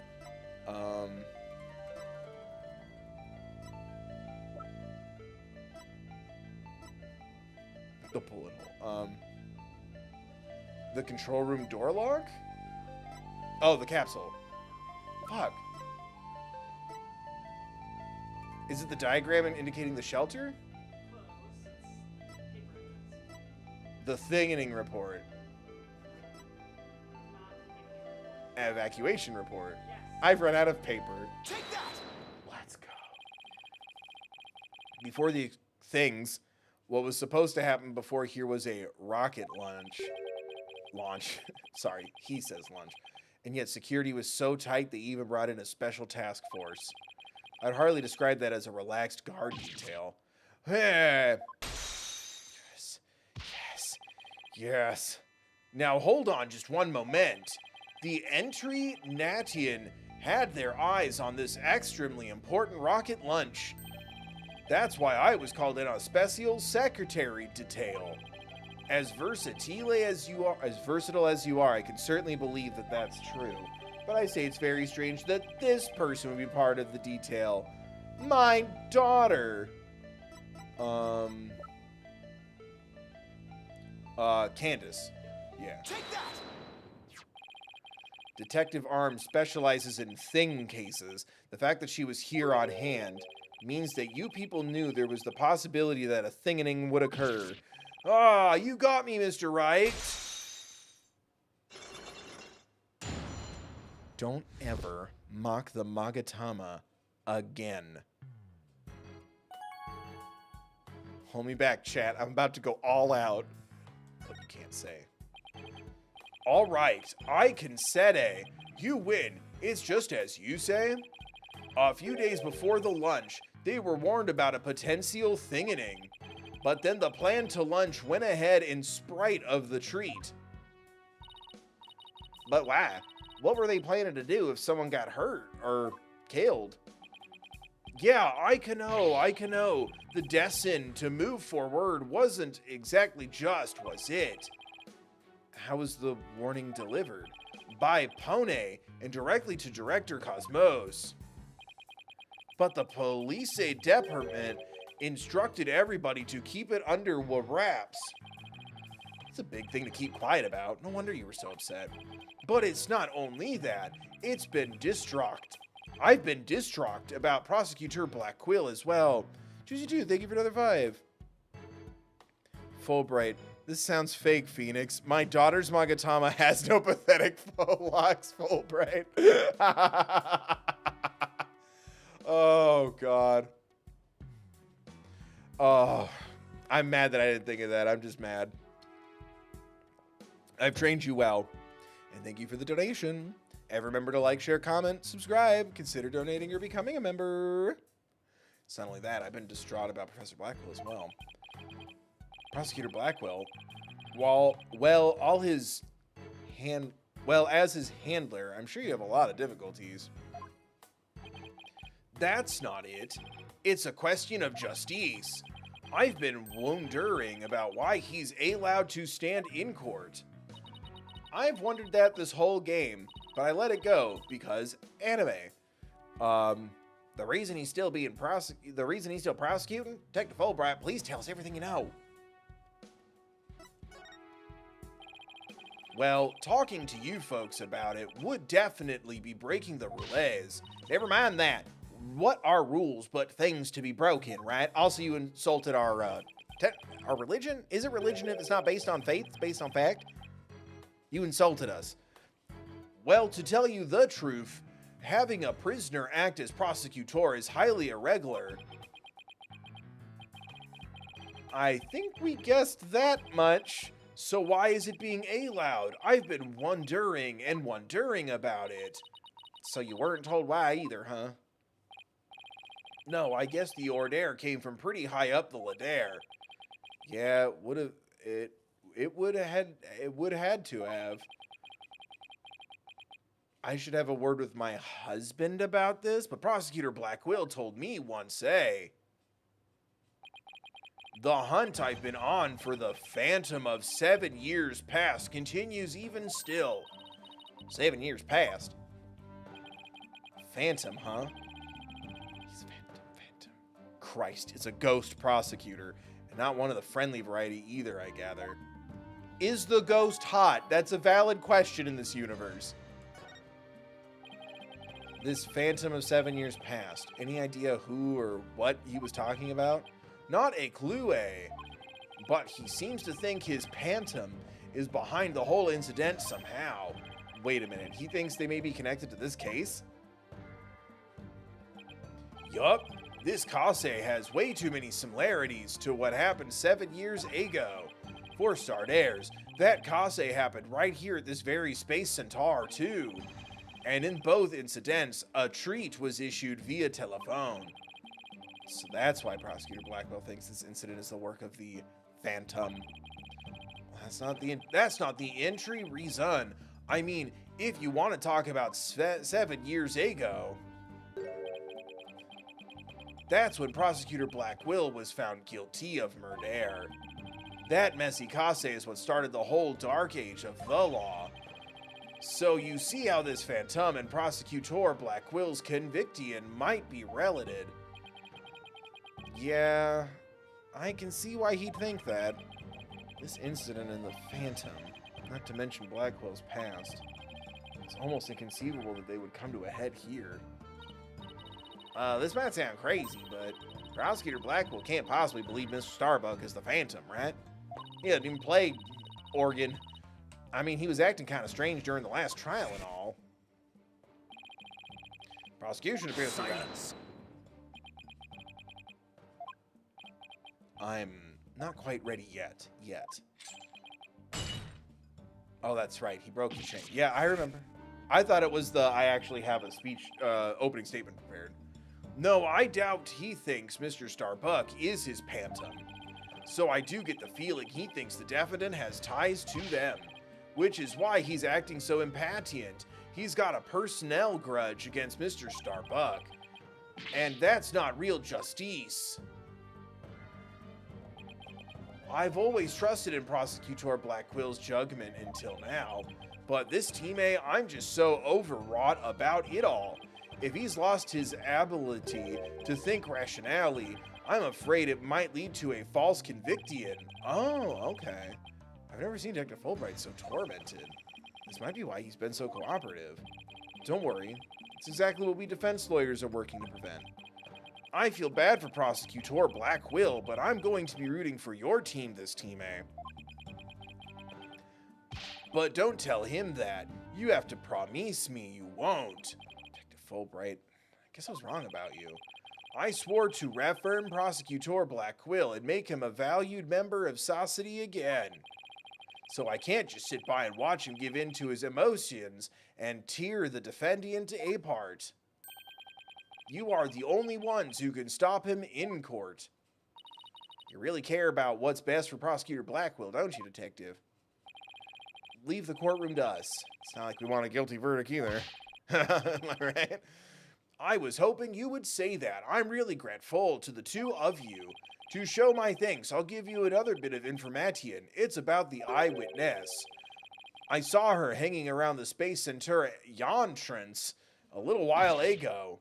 Really? Then let's go find her, Mr. Wright. Thanks, you two. I feel a lot better now that I've been able to get that off my tits. I'm going to work extra hard to find that perfect piece of evidence for you. In justice we trust. On 3. 1, 2, 3. In justice we trust. Okay, later. Okay. I thought, because, like, gloves and he's being weird and shit. Okay, that was pretty sick. There he goes. Wait, were we supposed to say that's really funny. Are we supposed to say injustice we trust back there too? Well, let's go see that witness now. All right, the Space Center entrance it is. The witness must be around here somewhere. Oh, was it a robot? Hello, hello. Uh-oh, don't tell me the witness is a robot. Hello, come over here. Hello, hello. Are you sightseeing? Are you lost? Are you, I, bum, I am Clonko. Shall I guide you? I don't know why, but this robot is kind of freaking me out. Hey, you're not supposed to be wandering around.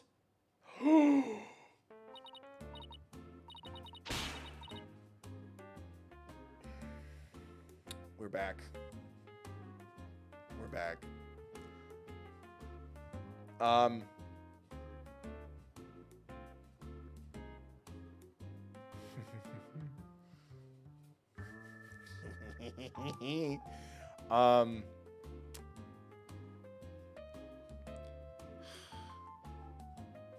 try to tweak the voice a little bit. Again? I've had it with you, hunk of junk. Ga ga ga ga ga ga ga ga hum, hum, hum, hum. It's like a Looney Tune. I'm outside. Am I wandering? When did that happen? Lucky. Okay, welcome back, hunk of junk. You don't know how close you came. If you didn't snap out of it, I was going to put you on the curb on trash day. Nothing works better than a 42.5 degree karate chop. That's pretty specific. Excuse me, but are you the one who witnessed the murder? Oh, and I'm Phoenix Wright, the lead attorney for this case. How do you do? Uh-oh. What do we do with that, Queen? Big shot lawyers, huh? I'm Aura Blackwell? Oh, no. Oh, yes. Oh, no. I'm a researcher developing robotics here at the Cosmos Space Center. Blackwell, could she be... Go on. And this good-for-nothing robot is named Hunk of Junk. My name isn't Hunk of Junk. My name is Klonko. That's mean, Miss Aura. Buddy, I would not be quit complaining. Your model number is Ponko 2. But Miss Aura, everyone calls me Klonko. Quit your squawking already. Oh, yeah. She knows to relax the hand first, right? Quit your squonking already. No, what are you doing? No, don't. There. I bet you won't be talking back now. I will obey completely. I'd better watch what wires I cross with this one. Oh, no. Chad, how do we piss her off? What was the walkthrough for pissing her off? So your last name's cool. Your last name is Blackwell. Do you have a relative in the legal profession? You are correct. Simon Blackwell, who used to be a prosecutor, is... Shut up. Only speak when I order you to speak. Simon is my little brother. You know him? Yes. We met him in court a few times. His birdie gave me an owie. We met him in court a few times, right, Athena? Everything okay, champ? Sorry, we'll deal with the anime hottie in a minute. Everything okay, kiddo? What a dull creature. Has her switch been turned off? Athena being shy. This is new. Oh, yeah. I heard he was prosecuting again, despite being a prisoner. Why doesn't he just stick to solving disputes among inmates in prison, right? Yeah, I've always been against it. Me too. Hey, what do you think, hunk of junk? Miss Aura, that hurts. I'm asking you a question. Why don't you answer me, useless hunk of junk? So is the idea that this is just like the Edgeworth siblings changed up a little bit? They're blackberry flavored instead of vanilla or silver. But Miss Aura, you told me to only speak when you order me to speak.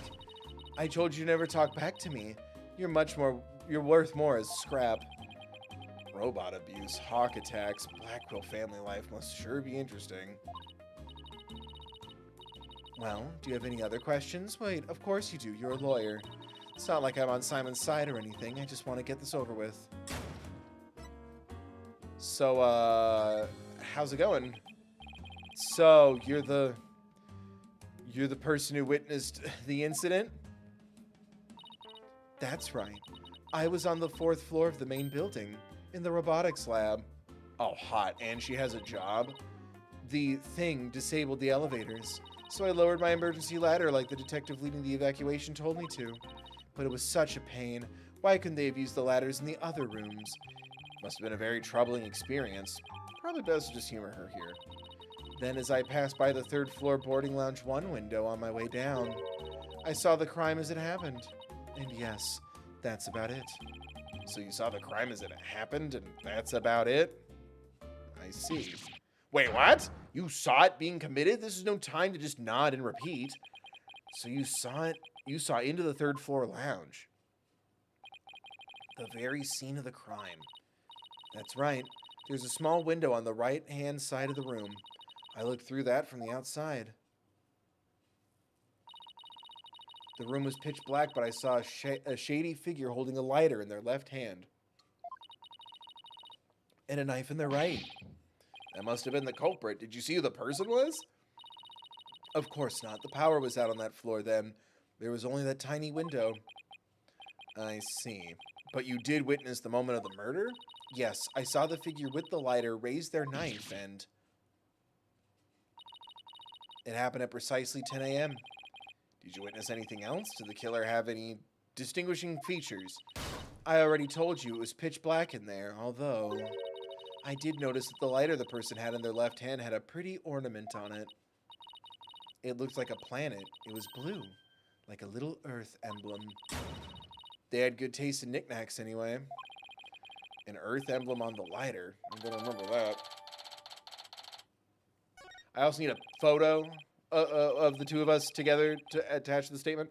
Thank you for your statement. We'll definitely prove Mr. Starbucks' innocence with this. Haha, yeah, right. I won't hold my breath. Pardon me? Oh, did I hurt your feelings? Sorry, I just detest lawyers, that's all. What don't you like about lawyers? It's just an instinctive dislike. Her eyes say, pain. I can help. But don't feel bad. I hate prosecutors even more. That didn't make me feel any better, actually. My husband's a prosecutor. Why do you hate lawyers so much? Little thing from my past.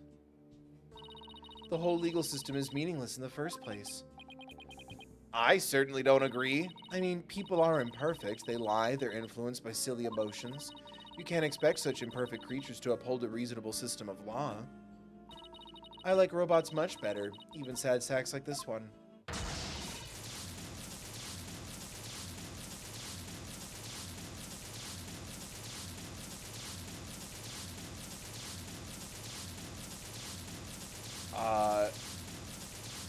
Will she do that to people, too? You, look alive there. God, yes, yes, here I go. I am the ultimate robot with amazing. I can operate and vacuum. Robots rule the world. All right, that's enough out of you. You're getting a little too carried away. Yeah, huh? What was I doing? Yep, I like robots much better. At least you can make them any way you want them. Unlike humans with their petty emotions and constant worries. Oh, I don't think she likes me back, chat. How can you say such things? Feeling emotions, worrying about the things we care about, that's what makes us human. Well, the girl finally talks and she starts with a speech. That's what makes us human. You mean getting angry and snorting like that? Rational thought. That's what separates humans from animals. Unfortunately, your reasoning capabilities are more akin to that of a clever little monkey. But that's nothing to be ashamed of. It must be nice to have such a simple mind. Can I punch her, boss? Get a hold of yourself, Athena. Sigh. Humans certainly are absurd. I said you were clever, didn't I, poor thing? Tell me, with people like you in charge, how can I possibly trust the legal system?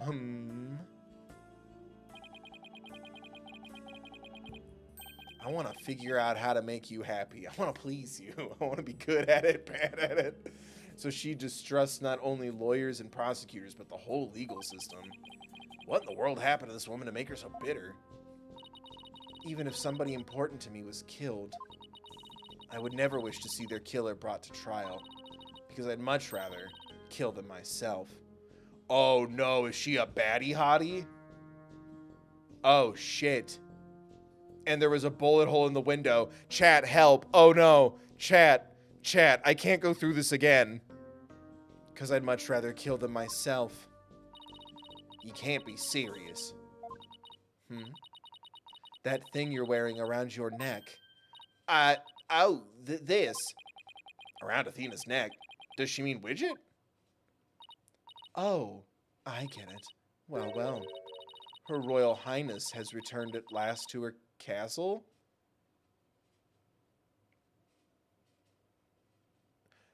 Athena, are you a Nepo baby? You've had money this whole time.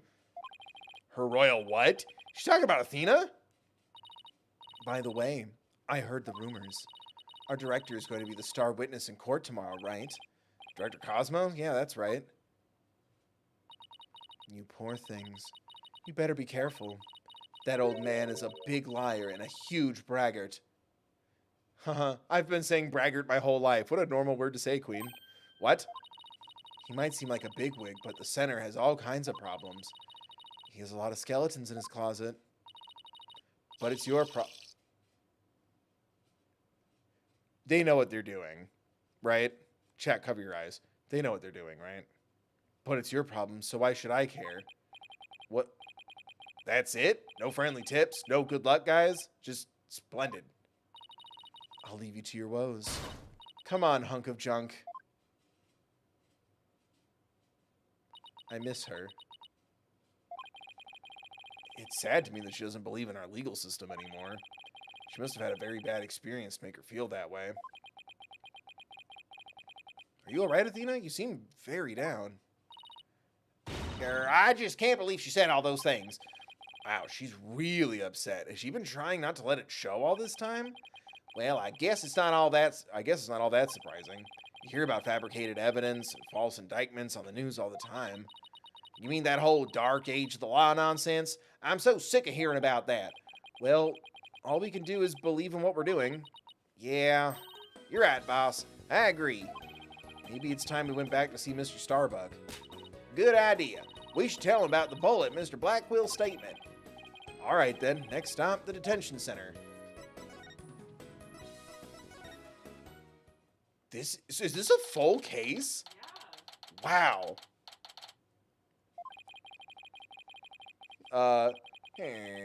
My lawyers are here. It must be bad news. Hey, not necessarily. We found the new witness. A researcher saw the moment of the murder through the lounge window during her escape, and she's crazy hot.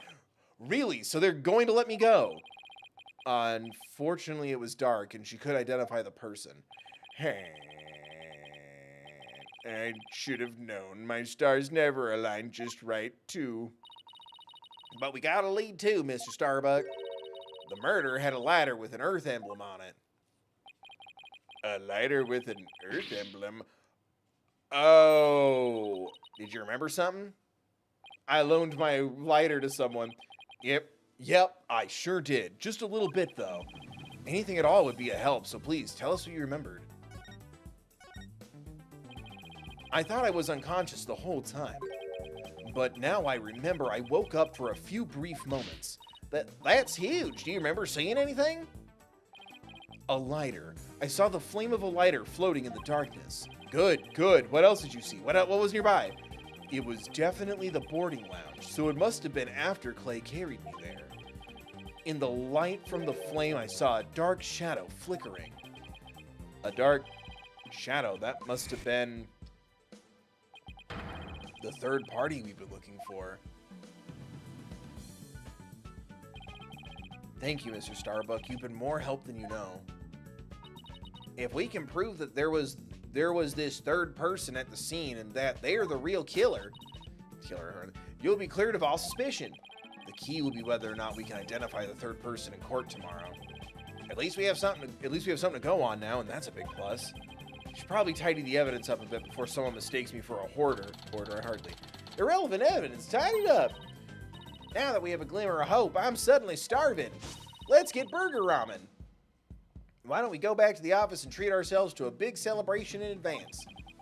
For someone who's highly empathetic, you can be surprisingly unsympathetic. Also, what was that Her Highness shit? You rich? You buying? So you found your strategy for tomorrow's trial, huh? Good for you, Daddy. Well, it's one step forward anyway. And I'm about to, hopefully, to give us a fighting chance in court. As long as we can find out who this third person is. Now, let's get something to eat. I'm starving. My vote is for El Dune's Noodles. Athena, you weren't there for that. There for what?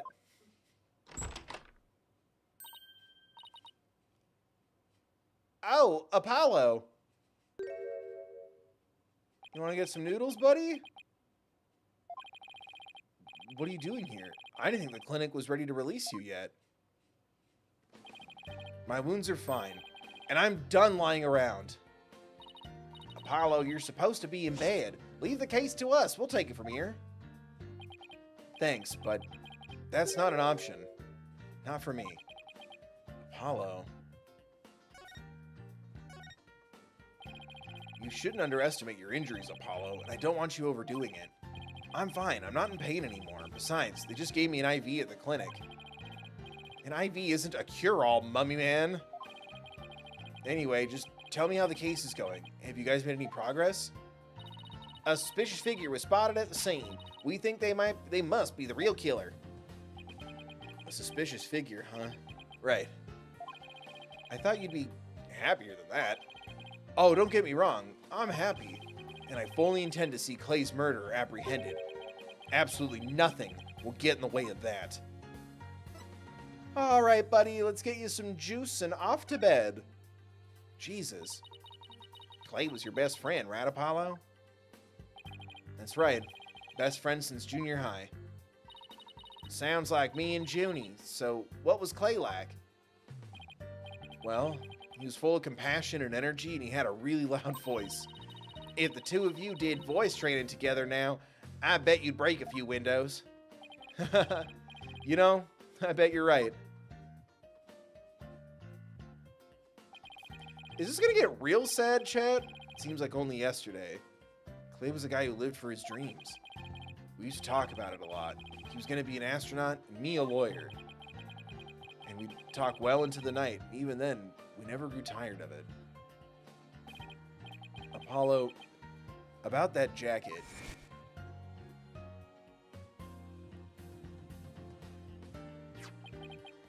Oh, it's Clay's. Knew it. It's a special jacket that was only issued to members of the Hat Project. He was finally able to get one of his own once he was selected for the Hat 2 mission. Is this technically stolen valor? I guess not if the space isn't part of the military. He always looks so proud wearing it. But just when his dream was finally coming true, I still can't believe it. Damn it, it's not fair. Sorry, shit, I can't scream. It's very late.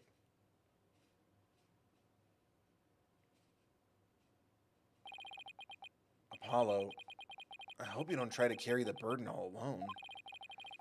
I guess we were both unlucky. My own debut was a disaster. I guess you're right on some level.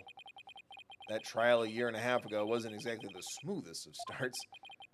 It was a rough time for me, but Clay refused to let me quit. You're fine, he'd say. Don't give up. It was right during his screening exams, too. I couldn't have become a full-fledged lawyer without him. That "you're fine" of his is why I'm still standing here today. You're fine, huh? You're fine, and I'm fine. Were like your catchphrases, weren't they? Something like that. Sure brings back memories. When we were in junior high, Clay's mom passed away in an accident. But he wouldn't show his sadness to anyone. One night I found him crying all alone in the school courtyard.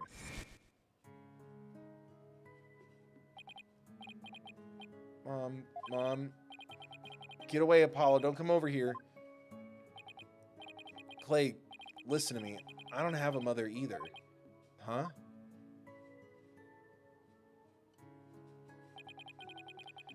I always think everybody else has a mom. Why am I the only one? But you know, when I start to feel that way, I yell at the top of my lungs. I holler, I'm fine. And then you know what? I start to feel like maybe I really will be fine. Apollo Justice is fine! Okay, Clay, now it's your turn. Okay. Clay Terran is fine. There you go. Now we're both fine. We're fine. We're fine! What are you laughing about? See, we're fine. You laugh first. I'm fine. You're fine. We're both fine.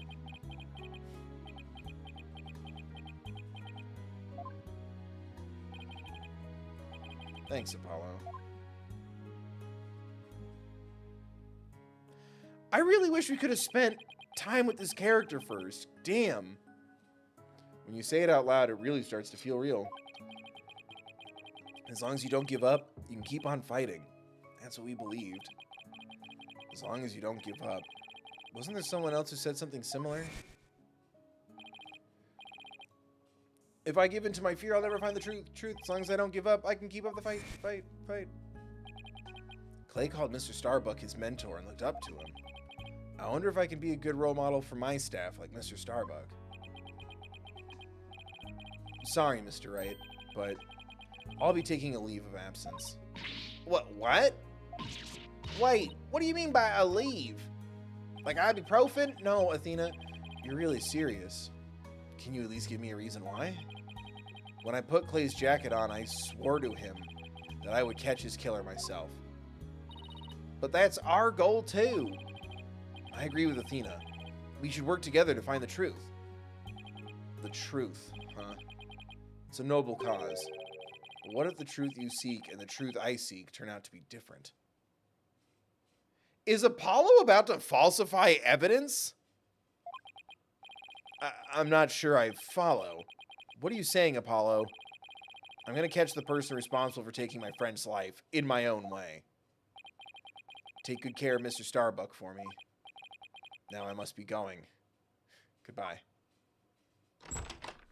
What? Goodbye? Did he just say goodbye? I sensed a lot of seething anger and hatred coming from him, and also suspicion. He's not walking out on us like this. I'm going to talk some sense into him. Hold on, Athena. Apollo can believe what he wants, but I believe he's wrong. Even if we take different paths, the truth we arrive at should be the same. I think the quicker we solve this case, the better it'll be for Apollo. Yeah, you're right, boss. All right. That's enough for one day. Make sure you're ready for tomorrow's trial, okay? If he were here right now, Apollo would say, I'm fine. Everything is fine. I just hope things really do turn out fine tomorrow.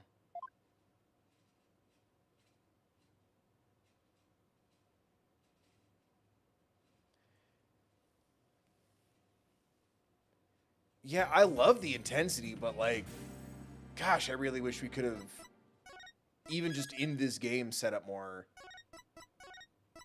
time with that character.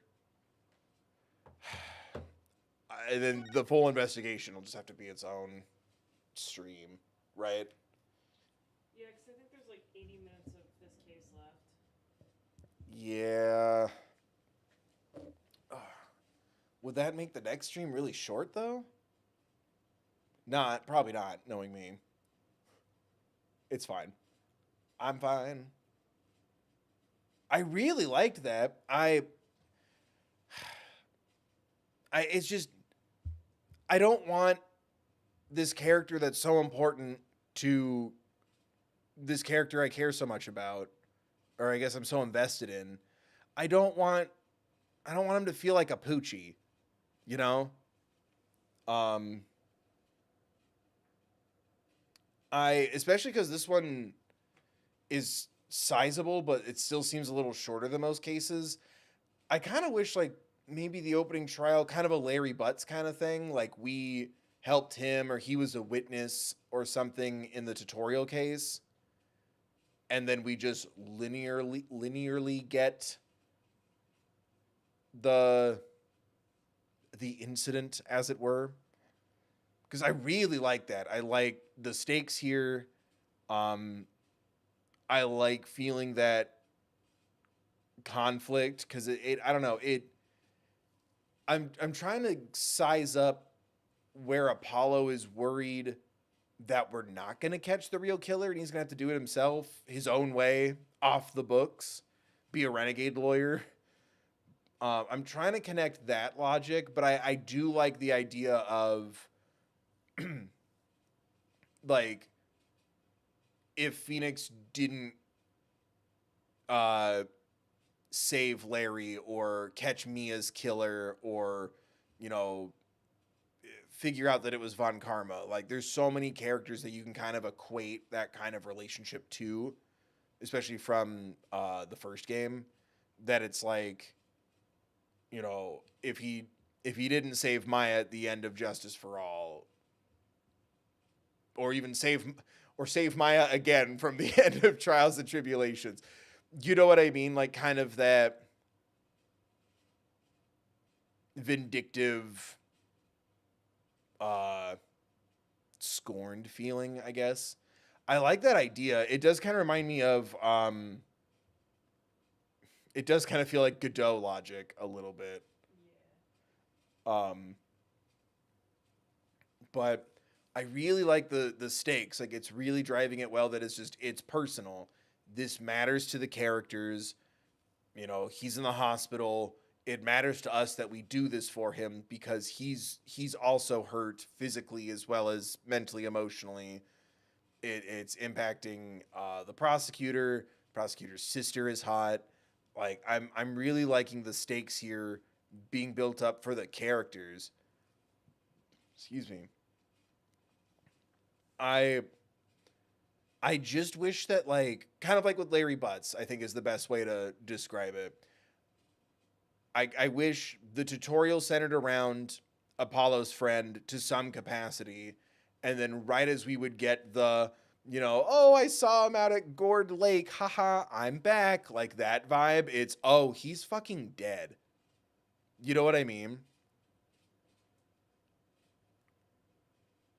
Like that's my only bummer.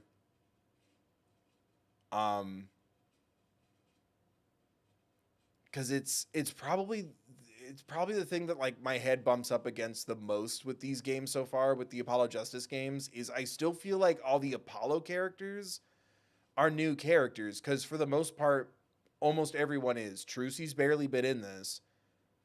So it's just Apollo. Like, Gavin came back a little bit, but like Emma's not the detective, so there's no familiarity there. New prosecutor's pretty typical, fine. But like, you know what I mean? I kind of feel like I'm still meeting everybody. And I would have loved this character, even just in this game, to be kind of given the Larry Butts treatment, so to speak.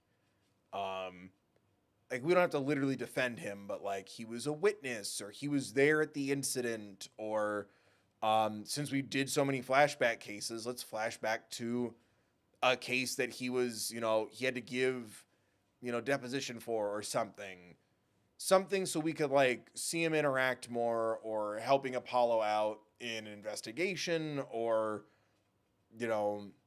like I said, interrogating him like we do Larry Butts so many times, I think would be cool.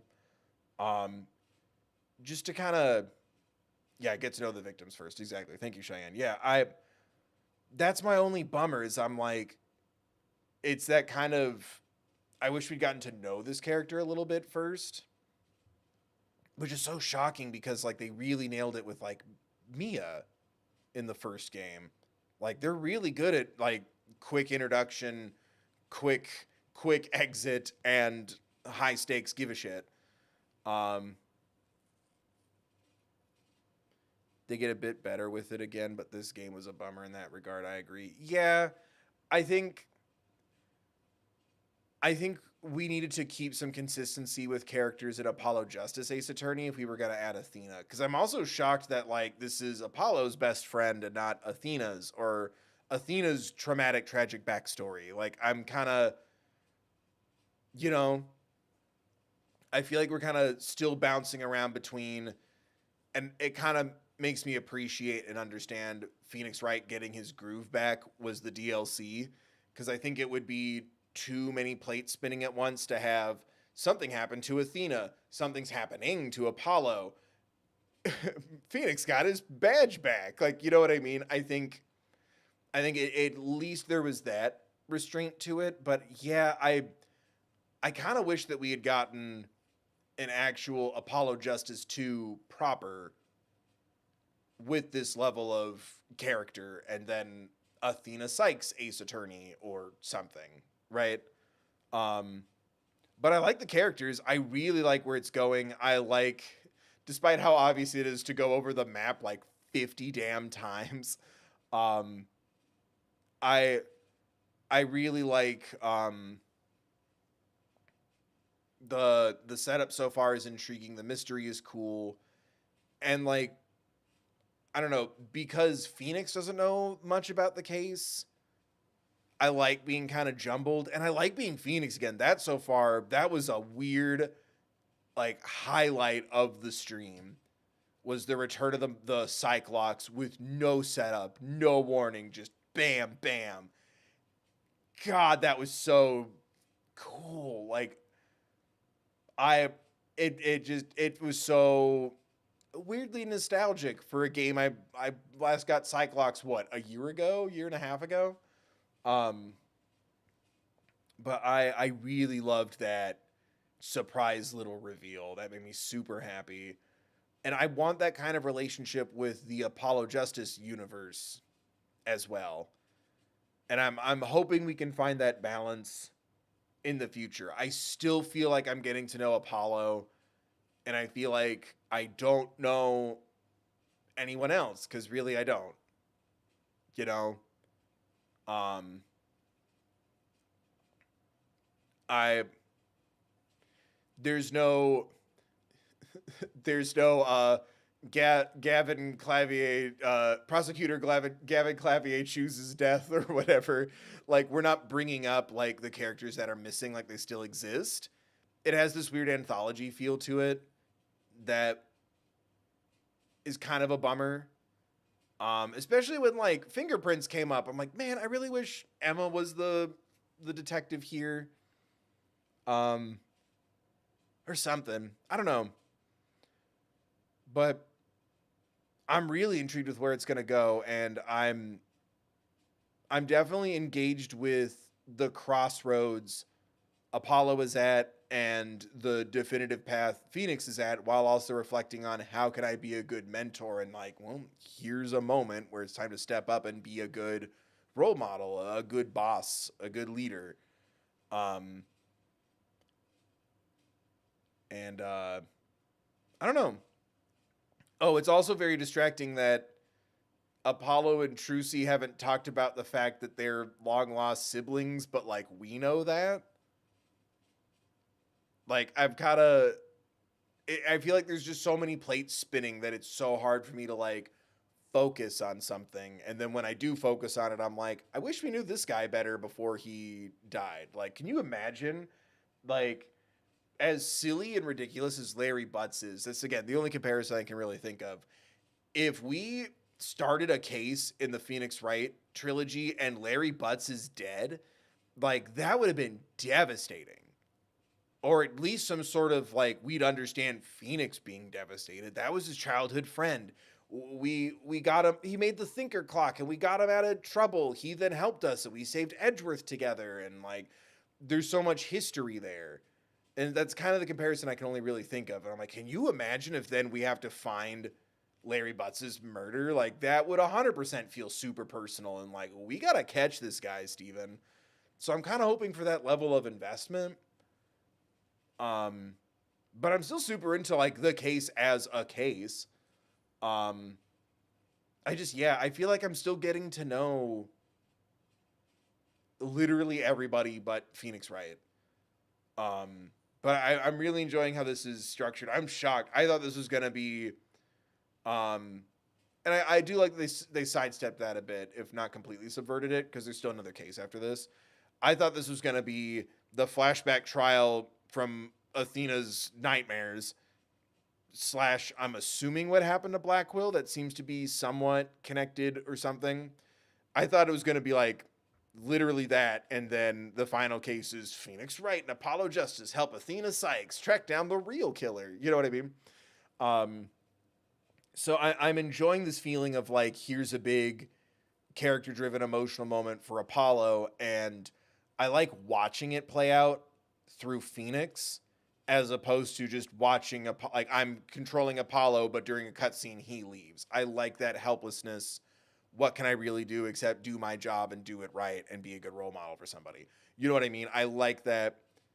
Not helpless, powerless, I guess. Like, he can't, I'm a big brother, right? So it's like, I can't make sure your life has zero problems. I can't make every owie go away, everything that hurts you. I can't I can't punch every phobe or idiot in your life, right?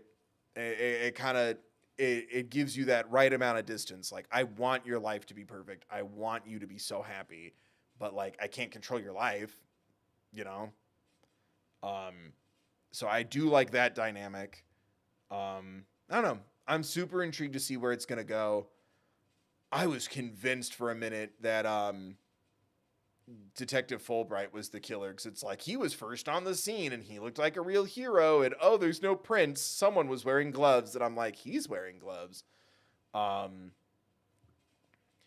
I think not so much. That would be sick. Again, just to keep that comparison going, Larry Butts is dead and Gumshoe killed him. I'd be like, that would be crazy.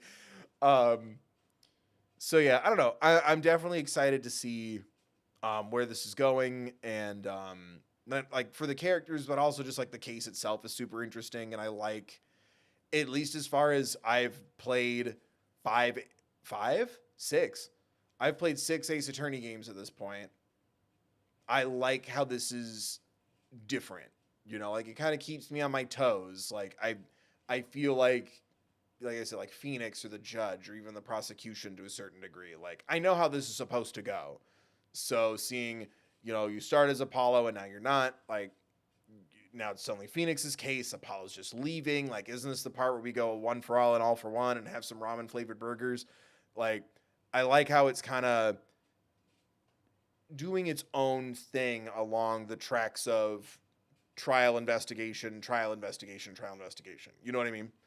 But yeah, I'm super excited to find out what happens next. We'll do more on Thursday, so stay tuned for that.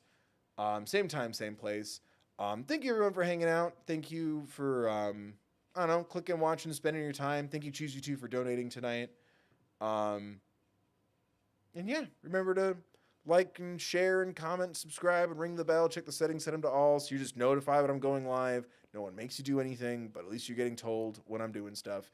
Here and on my main channel, go check out my main channel, The Third Bill, if you want to check out some of my like reviews and stuff like that. I'm working on some more videos right now. Should have another one up soon. Tomorrow, question mark? Tuesday, Wednesday, question mark? I don't know. I've also, part of me is like, uploading on Friday seems to be going good, but maybe that's more because the topics are more immediate and relevant. I don't know. But I'm working on some videos and stuff.